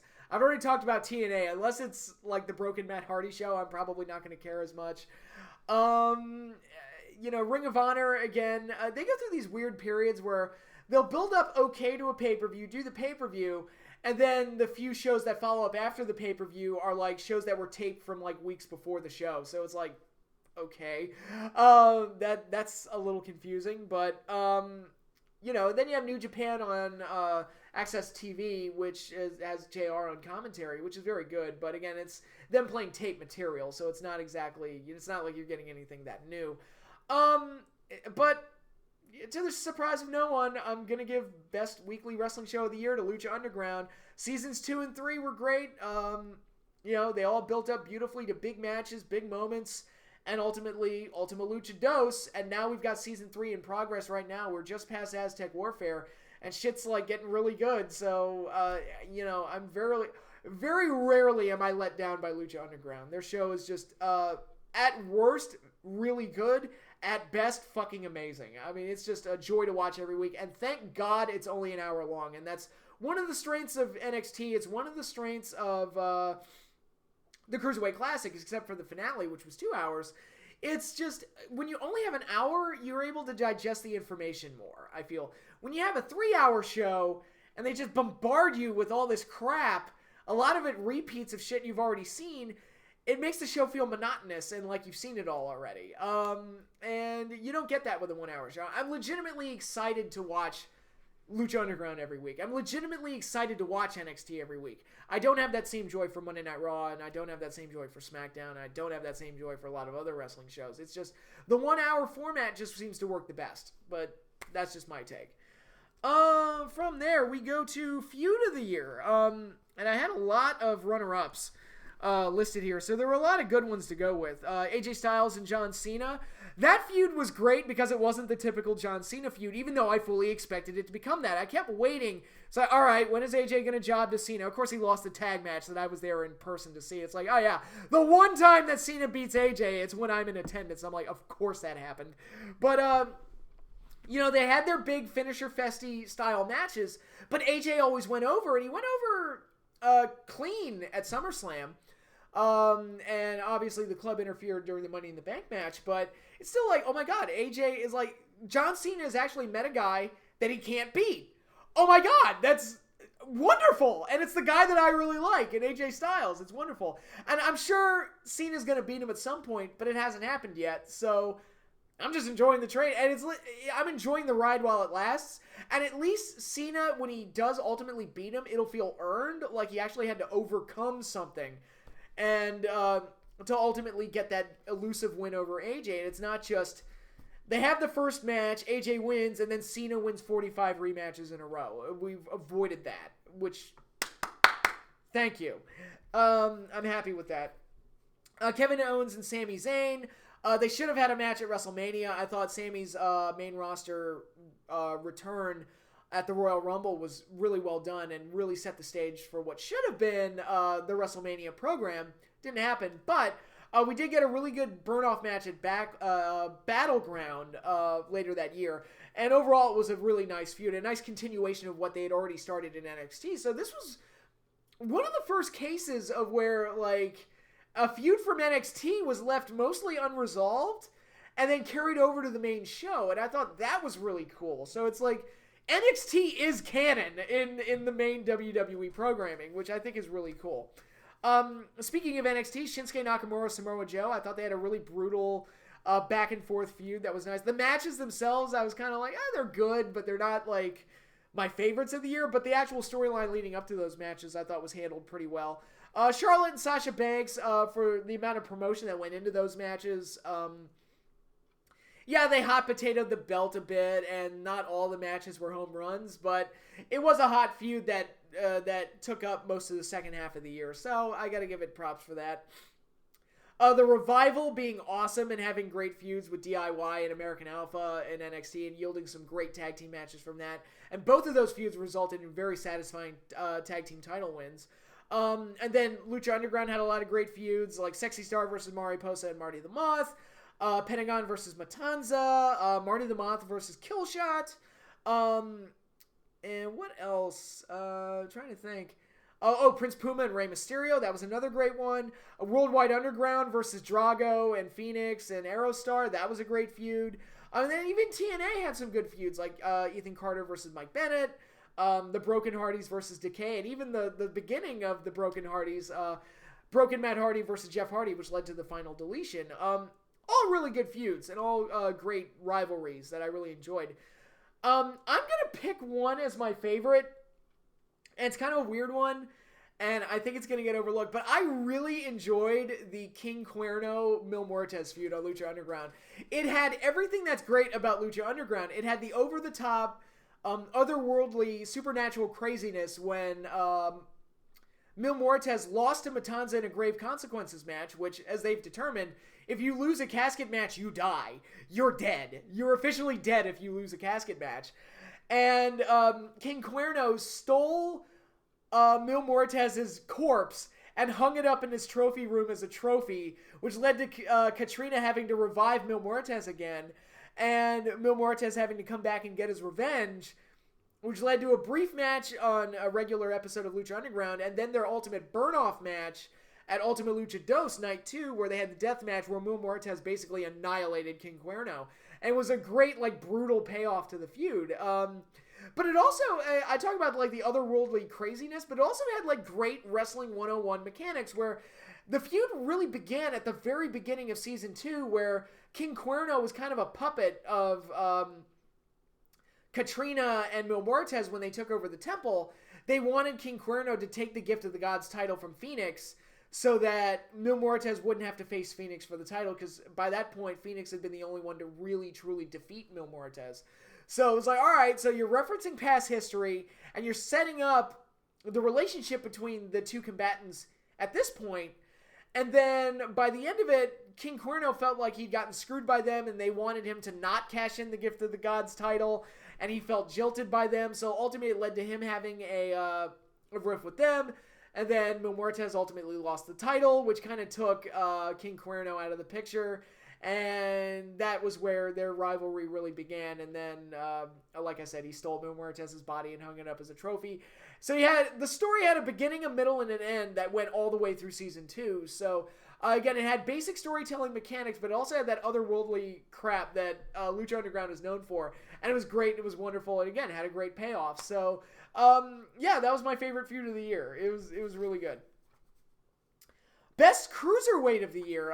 Kind of talked about this before. Again, this category will only apply to superstars, not just because they are at that 205 weight limit, but do they compete in actual cruiserweight divisions, like New Japan's light heavyweight division, or junior heavyweight division, I should say. Sorry.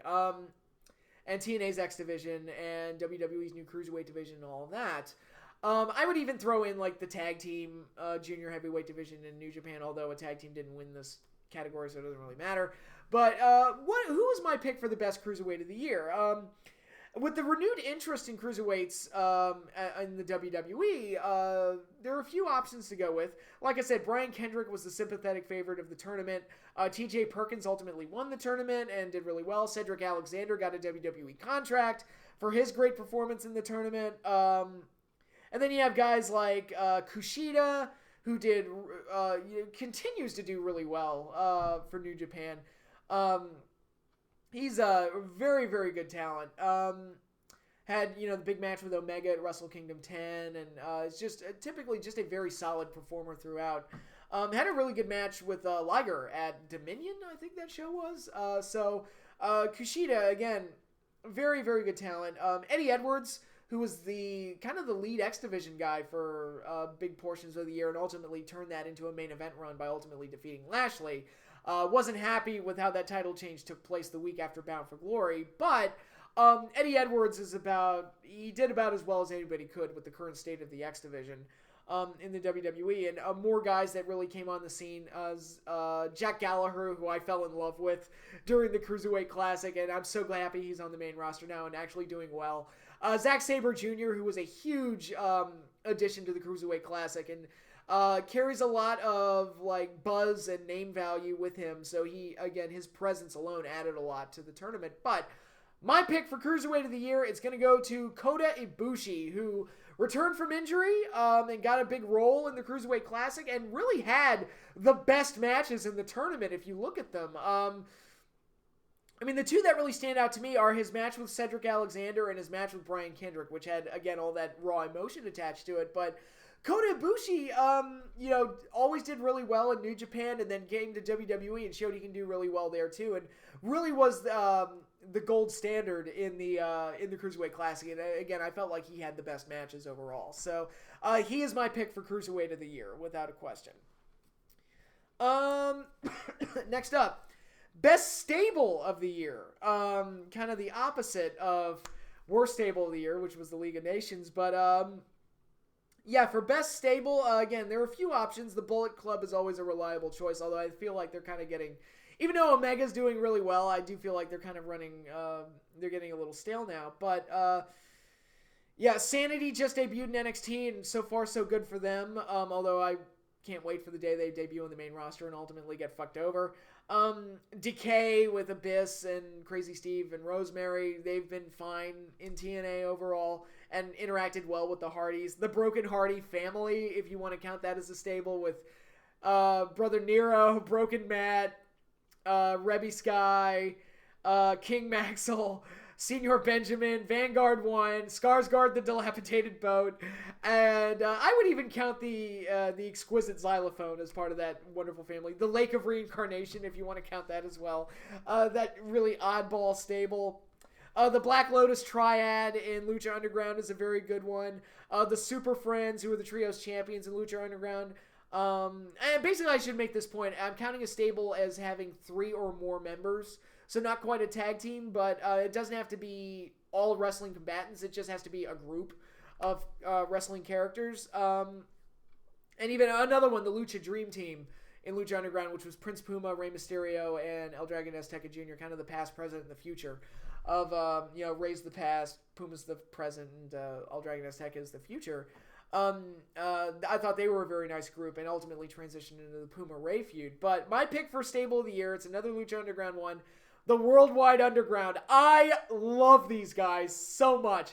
Jack Evans is funny as hell, exciting as hell, and charismatic as fuck.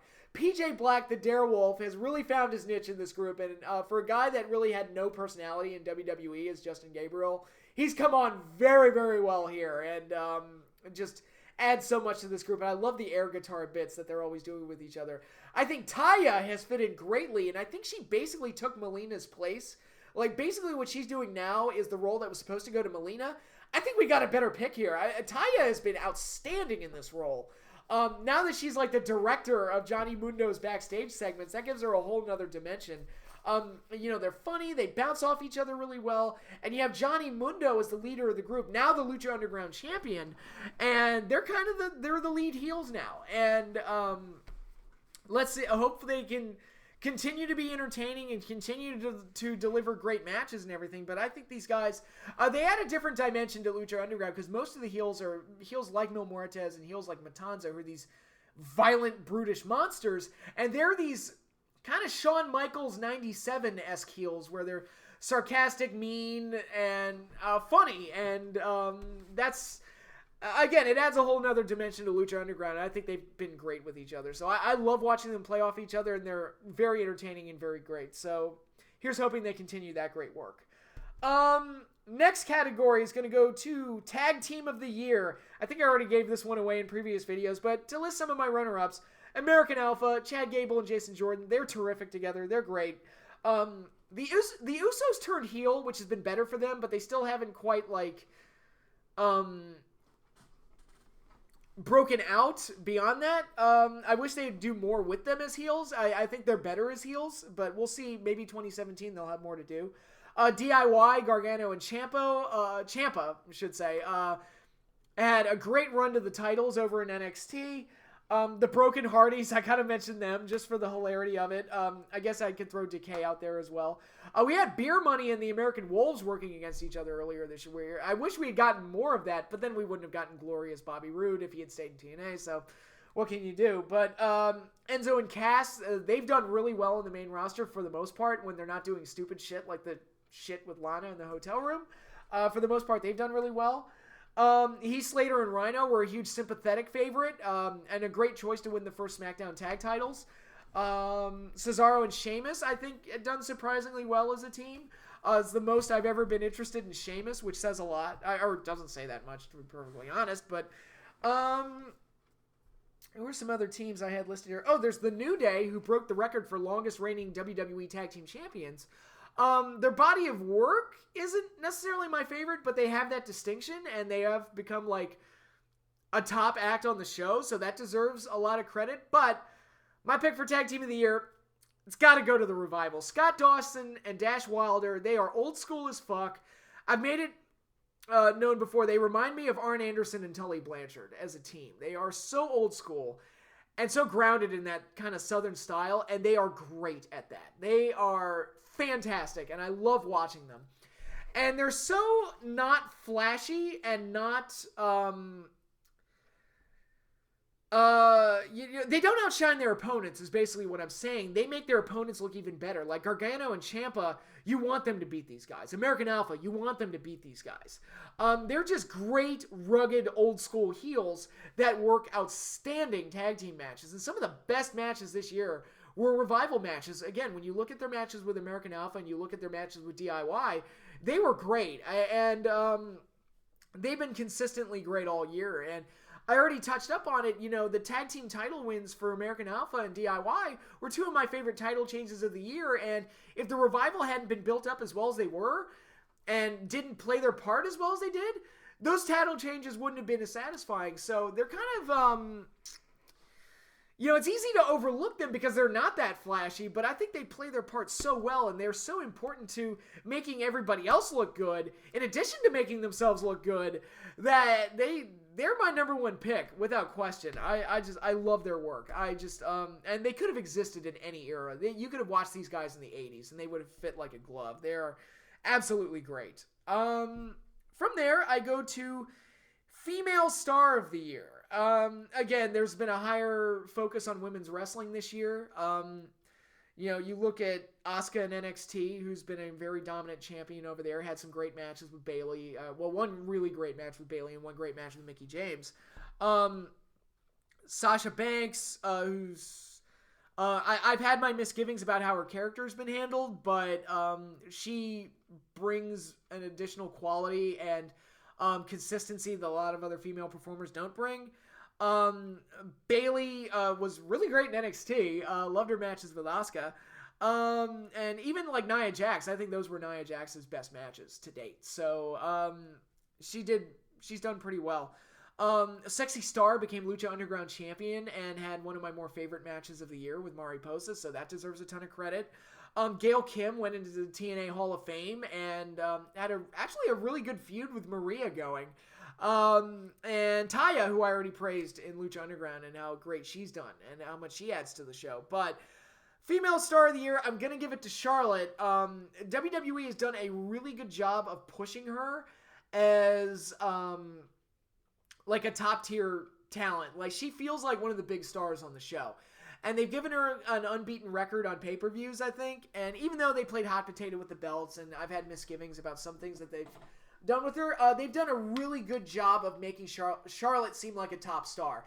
And she's fit into that role about as well as she can. And I think she's done a really good job. So, yeah, there's other great women out there. I didn't mention Becky Lynch or Alexa Bliss, who also had good years. But really, I mean, Charlotte is just such a gold standard right now for women's wrestling. She had to be my number one pick for Female Star of the Year. Special event of the year. So pay-per-view, special event. What major wrestling show was my favorite one of the year? A lot of options here. As you can imagine, most of them are NXT TakeOver specials because those are typically high caliber shows, always very good. TakeOver Dallas, which had the Nakamura Zayn match, the Bayley Asuka match, and American Alpha versus the Revival. All very good matches and an excellent show that really outshined WrestleMania. The End, which was actually one of their weaker takeover specials, but still pretty good, had Joe versus Balor in the cage, but it also had an outstanding American Alpha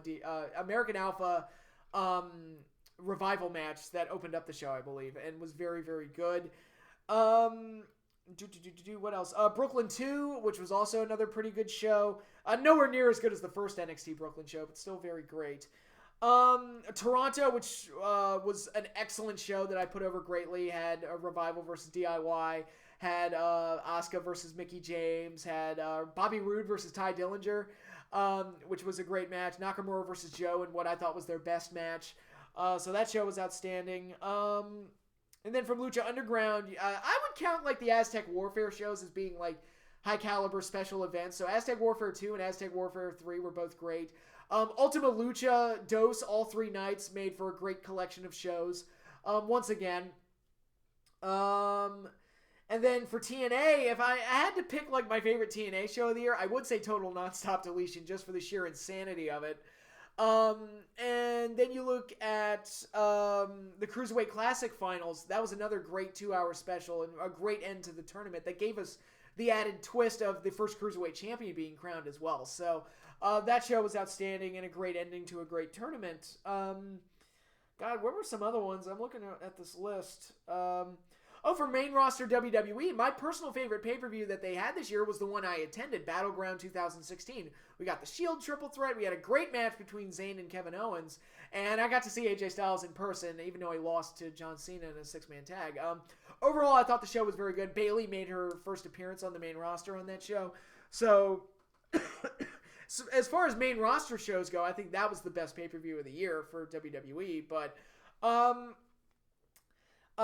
another one I really liked, and I guess you could say like the New Japan G1 Climax shows were very good overall. The finals in particular was good, and the show that determined the finals of the B1 or the B block with the Omega Naito match was very, very good as well. Also, New Japan Dominion I thought was once again another really, really good show, which had the ladder match between Omega and Elgin. It also had Okada versus Naito for the title, and a few other really good matches as well. So, that was probably New Japan's second best show of the year, but their best show of the year is the one that I'm going to pick for my overall favorite show of the year. Wrestle Kingdom 10, the Tokyo Dome show, the very first major wrestling show of the year, and it's my pick for best of the year. So we've actually got, at this point, we've got Wrestle Kingdom 11 coming up in just a couple short weeks. So, it's kind of amazing this wound up being my favorite pay-per-view of 2016. But when you look at, we got yet another outstanding Okada-Tanahashi match. We got Shinsuke Nakamura in an amazing match with AJ Styles, which was kind of their farewell. And I was glad that we got that match before they both left for WWE. To get that match in the Tokyo Dome under the New Japan banner was very, very cool. And again, outstanding match. Shibata versus Ishii for the Never Openweight title was a hard-hitting, stiff fest of a match. Outstanding stuff. Omega versus Kushida in their last match for the junior heavyweight title was also very, very good, and kind of Omega's last hurrah in the junior heavyweight rankings. So, that show was just outstanding. Just outstanding Dome show, and just very, very good. I dare say, like, probably top Wrestle Kingdom 9, which was also an outstanding show from the year before. But, my overall favorite wrestling show of the year, gotta be that one. That's my number one. New Japan, they did good. They did good with that one. Okay, now from there, I do my Superstar of the Year. So we got 2 categories left. Superstar of the Year. Again, just throwing some names out there as runner-ups. Shinsuke Nakamura, I wanted to throw up there for his great run in NXT. Kevin Owens, who's having a big main event run right now in Raw. Kenny Omega, who had to fill the shoes of AJ Styles and had a great year after AJ Styles left as the leader of the Bullet Club. And His performance in the G1 Climax, his feud with Michael Elgin for the Intercontinental title, getting the Intercontinental title win over Tanahashi in February, I believe. And he's just been great all year, and it looks like he's going to win the title at Wrestle Kingdom 11, so we'll see. And then Lucha Underground, which I adore. There's plenty, I mean, throw a rock, you'll hit somebody from Lucha Underground that I really like, whether it be, you know, like Marty the Moth, who was also, I don't think I listed him as a runner-up for one of my favorite characters of the year, but definitely Marty the Moth. Prince Puma, Mil Muertes, Matanza, Cage, Johnny Mundo, Sexy Star, Pentagon, Phoenix. Just name guys. And there's plenty of guys from Lucha Underground that I really, really liked. The Miz, I would even say, would be arguable just for being able to resurge himself the way he has. But my superstar of the year is going to go to my boy, the phenomenal AJ Styles, who came to the WWE at the Royal Rumble, coming off the heels of that excellent match with Nakamura and then getting booted out of the Bullet Club, comes into the Royal Rumble, and immediately, a guy who has been one of my favorites for years, I'm thinking, all right, when's WWE going to screw him up? When are they going to fuck him up? He had a good feud with Jericho. Their matches didn't exactly set the world on fire. They were good matches, but they weren't like top tier matches, and they did do the 50-50 booking where they did just trade wins back and forth, but it was like, okay. But they didn't fuck AJ over, except the only thing they did that kind of fucked him over was that he jobbed at WrestleMania, which I didn't agree with. But especially since he just won number one contendership the next night on Raw. It's like, dude, have him win twice in a row. Come on. Make him look good when he earns number one contendership. But anyway, yeah, he went from there to having the best matches of Roman Reigns' career, even though he ultimately lost. Those were the best matches that Roman Reigns has ever had. And then from there, he went on to his feud with John Cena, where he went over Cena on 2 major pay-per-views. Like, oh my God, AJ's the fucking man. Then he beats Dean Ambrose for the title, has some great matches with Dean. Their TLC match was a great one. The match where he won the title was a great one. And it's like, oh my God, AJ Styles is kind of the man right now. And it's great to see. Granted, some of the stuff with Ellsworth I didn't really care for, but that's like typical WWE stupid booking and not necessarily them trying to fuck a guy over. It was, they took a guy who was a TNA favorite and a guy whose praises I have been singing for years and years and years. And years ago, when I first saw him in TNA, and people were telling me, oh, he's not that great. He doesn't belong to the WWE level. He can't match up to those guys. And to all of those people that told me I was wrong about AJ and told me that he wasn't that special, he's not phenomenal, he's just, the top guy on a shitty show in TNA and doesn't deserve to be mentioned in the same breath as main eventers in the WWE. And these are all things that people have said to me over the years. Even when he won Wrestler of the Year from PWI in 2009 while still with TNA, there were still those like WWE diehards that just would not admit that AJ is great because he's not under the WWE banner, and he doesn't measure up to those guys. He's not a draw, and he's not this, that, or the other. Well, AJ Styles, my guy, is now your fucking WWE champion. I was right. You were wrong.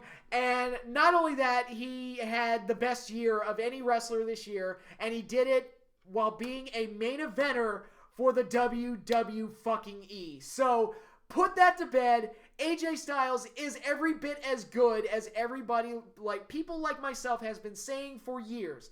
AJ Styles is great. He is phenomenal, and it is so satisfying to see him doing so well in the WWE and to see him get rewarded with a run like this. And yes, he's probably going to job out to John Cena or even more annoyingly, The Undertaker, and ultimately lose the title. But you know what? They did a good job with him this year, and he was allowed to shine, and he had some of the best matches on the main roster WWE.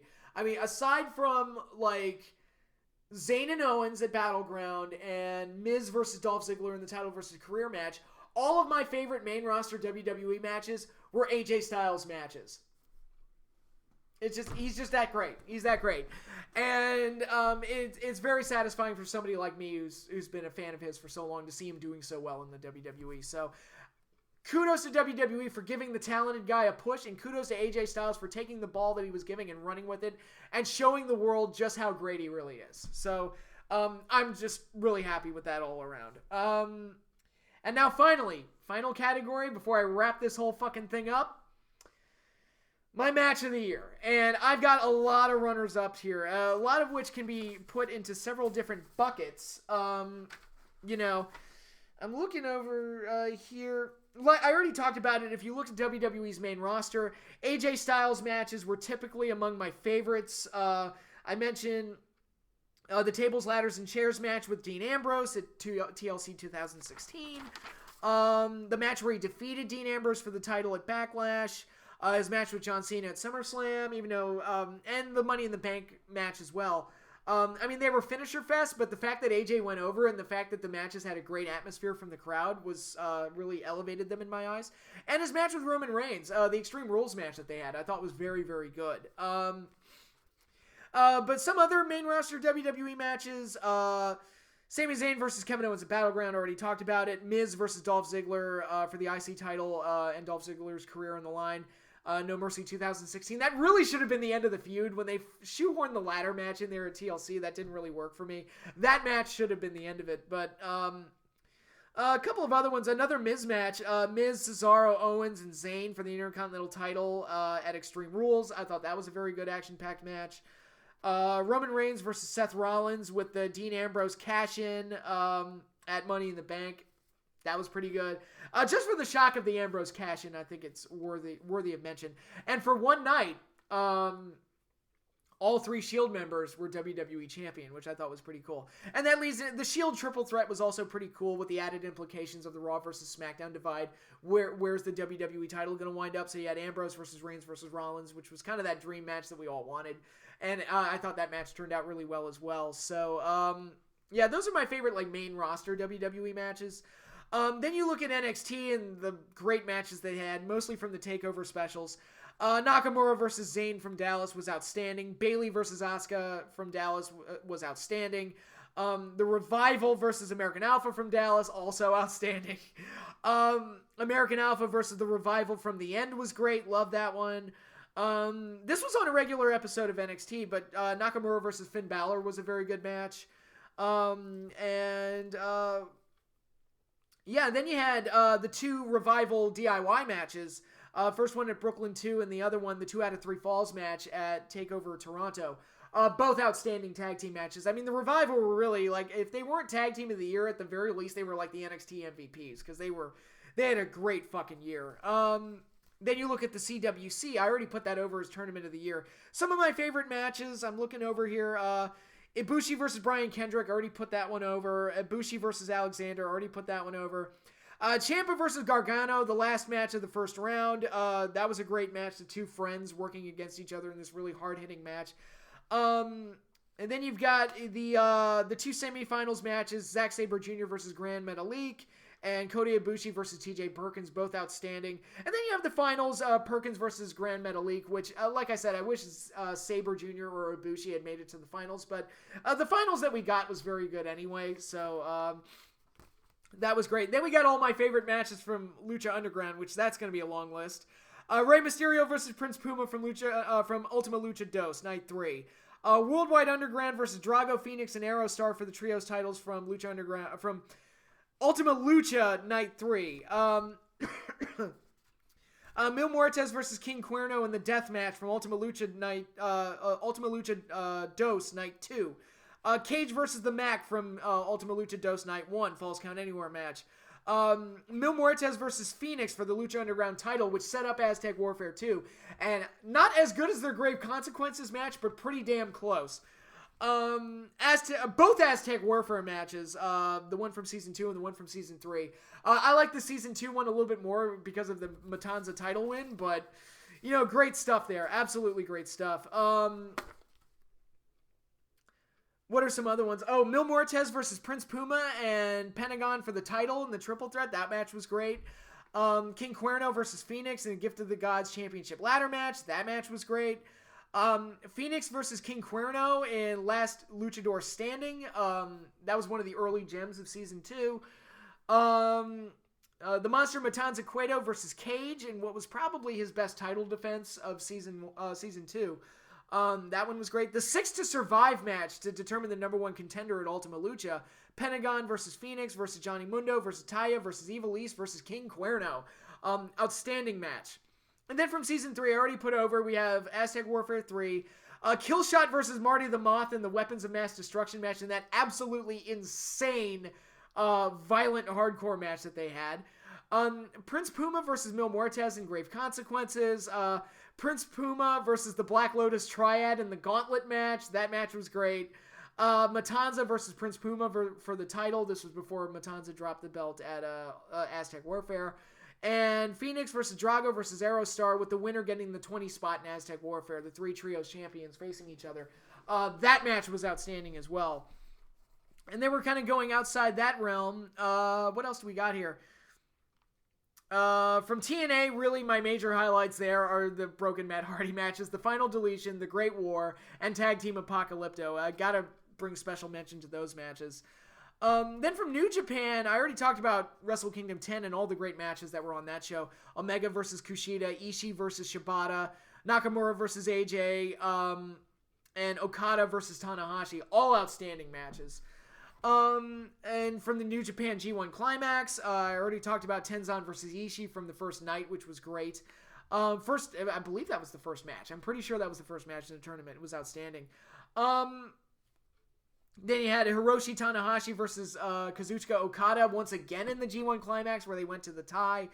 Naito versus Omega to determine the winner of Block B. And Tanahashi and Marufuji had a great match as well. That was one of my more favorite matches from the G1 Climax. Other various New Japan matches. Let's see. I've got Tanahashi versus Omega for the vacant IC title. This was after Nakamura left New Japan and they had to crown a new IC champion. This is where Omega won the belt. Naito versus Ishii for the world title from Wrestling Dontaku was a great title defense for Naito. The much publicized Ricochet versus Will Ospreay match from the Battle of the Super Juniors tournament is definitely worthy of mention for 2016. Naito versus Okada for the world title from Dominion, where Okada won the title back. And Omega versus Elgin, also from Dominion. This was the ladder match that they had for the Intercontinental title. And I'm trying to think of some other matches that I saw this year that really come to mind. Some of Jay Lethal's Ring of Honor title defenses. He had one with Jay Briscoe. Lost the title to Adam Cole. That's definitely worthy of mention. The Ladder War from Ring of Honor, I thought was probably the best Young Bucks match I've ever seen. There was that match that Trevor Lee had at that indie show that went an hour and 40 minutes. That's definitely worthy of praise just for the effort, if nothing else. The fact that they attempted such a thing and the match held my attention throughout the entire thing is kind of amazing. So if you haven't seen it, go check it out. It's an hour and 40 minutes long, so you're in for the long haul. But it was definitely remarkable. And yeah, a lot of great matches this year. That's my basic point, and what I'm getting at here. There were a lot of matches I saw this year that I really enjoyed and were very happy with. But through all of that, if I had to pick a number one match of the year, without a doubt, closing the book, because it's the last thing I want to end 2016 on, my match of the year for 2016, without a doubt, Sexy Star versus Mari Posa in the No Mas match for the Aztec Medallion from Lucha Underground. The main highlight of Season 2. Arguably the best match that Lucha Underground has ever done. And actually, it's really funny, with all the talk of a women's revolution and the Charlotte-Sasha matches going on in WWE right now, the last 2 years, my favorite match of the year has been a women's match. Last year it was Bayley and Sasha at Brooklyn, NXT TakeOver Brooklyn. And this year it's Sexy Star versus Mari Posa for completely different reasons. Bayley versus Sasha, I made comparisons. It was like the Karate Kid or Rocky or something like that. It was like that story come to life in pro wrestling. It was executed beautifully. And here, a completely different set of circumstances where Sexy Star was abducted by Marty the Moth at the very end of Season 1. And then tortured for months by Marty and his mysterious sister, Mari Posa, who was ultimately revealed as this masked psychopath who's actually cheerleader Melissa under the mask, in case you didn't know. And, so we went through this period where Sexy Star got away from them, but she was scared to death of Mari Posa especially. Both of them. She was scared of both Marty the Moth and Mariposa, but she was scared of Mariposa especially. And we never found out what they actually did to her when they tortured her, which kind of makes it creepier because we don't know the exact details of what happened. And it's just kind of left up to the viewer's imagination. And she kind of lost her groove and lost her nerve, and she had to befriend the Mac, who ultimately had to help her find her courage again. And in the end, she decided to, you know what, enough is enough, and I'm not going to live in fear anymore. And she fought back against her oppressors. And that eventually led us to this match, this moment with Dario Cueto deciding that an Aztec medallion would be on the line, which would be part of determining the next Gift of the Gods champion. And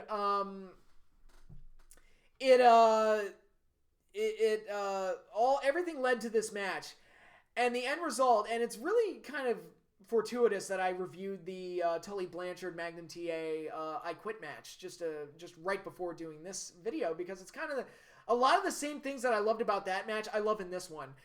It's not about crazy spots, and it's not about the typical things that you expect in hardcore matches like kendo sticks and all that other stuff. This was a match that was legitimately hardcore and violent. Sexy Star bled. They fought all the way up into the catwalks, up into the top of the temple, and they brawled all over the place, and they looked like they were legitimately trying to beat the ever-living crap out of each other. This wasn't a typical wrestling match. This was a war, and everything that they did to each other looked like it hurt. I mean, it just looked like they were trying to beat the crap out of each other. And even the outside interference, which normally detracts from a match because it's often very forced, here, when Marty the Moth interfered, it made sense and punctuated the story. And actually, if you take out the outside interference, with Marty the Moth getting involved and the Mac ultimately getting involved as well to even the score, you remove that from the match is hurt by it, because you need those moments where they were key characters in the storyline and needed to be involved in the payoff. And, Sexy Star wasn't alone. She had the Mac on her side, and he was there to balance out and cancel out Marty the Moth. So Marty the Moth was there to provide another obstacle for Sexy Star, and the Mac was there to help balance it out. So that part of the story worked out beautifully. And again, I already talked about it. My favorite moment of the year when Sexy Star yelled "fuck you" into the microphone. It was really that it rose the match to this whole other level where all the emotion and all the craziness just got punctuated and put over the top. And this match, when I think back of all the great matches that we've had this year, I mean, this stands out as my number one. It had the violence, it had the brutality, it had the story, it had the characters, it had the payoff, it had everything. So when Sexy Star ultimately defeated Mariposa, it felt like a huge achievement on her part. It felt like we got a payoff to the story, and it was very satisfying and very good. And that is pro wrestling right there. That match is pro wrestling magic just captured just beautifully. It just gave you everything you wanted in a great pro wrestling story. You had a hero, you had a villain, you had a story and a build-up getting up to this point, and you got the great payoff. And it's just it sounds simple, but they made magic that night, and easily my favorite match of the year, without question. I didn't even when I saw the match, I was like, this is probably going to be my match of the year, and I gave it a rewatch. Holds up on repeated viewing, and I was like, yeah, it's my favorite match of the year. There's all the great matches I just listed, all the great revival tag matches, and Zayn versus Owens, and Miz versus Ziggler, title versus career, and AJ versus Cena, and all the other great matches that Lucha Underground did, all the great matches that New Japan did, the Broken Matt Hardy unholy trilogy of insanity that they did. Nothing compares to Sexy Star versus Mariposa. Without question, it is my pick for match of the year. And with that, my end of the year awards are all done. I'm looking at the timer now. I've gone on for the end of the year awards portion of this video, an hour and 19 minutes. So when I add in the worst of the year and the pay-per-view reviews, this is going to be a long-ass fucking video. So I hope you all are entertained and consider this my Christmas gift to you. So with that, I am done for 2016. You will not see me again until 2017. Hope you all have a great holiday season. I hope you all have a Merry Christmas and a Happy New Year. And just enjoy the season, man, because it's really the feel-good time of the year. And I'm about to get ready to wrap some presents, pop on Die Hard and drink some hot cocoa, because that's one of my traditions that I just love and adore. But thank you to all of my subscribers and everybody who's watched my videos over the year. I tried a lot of different things this year, Star Wars reviews and various other things. Did my first live stream, which went very well. I want to do more of those. I definitely want to do a live Q&A, so look forward to me doing that in 2017. But for now, I'm kind of done here, guys. So I'll see you all in 2017. Peace out and enjoy.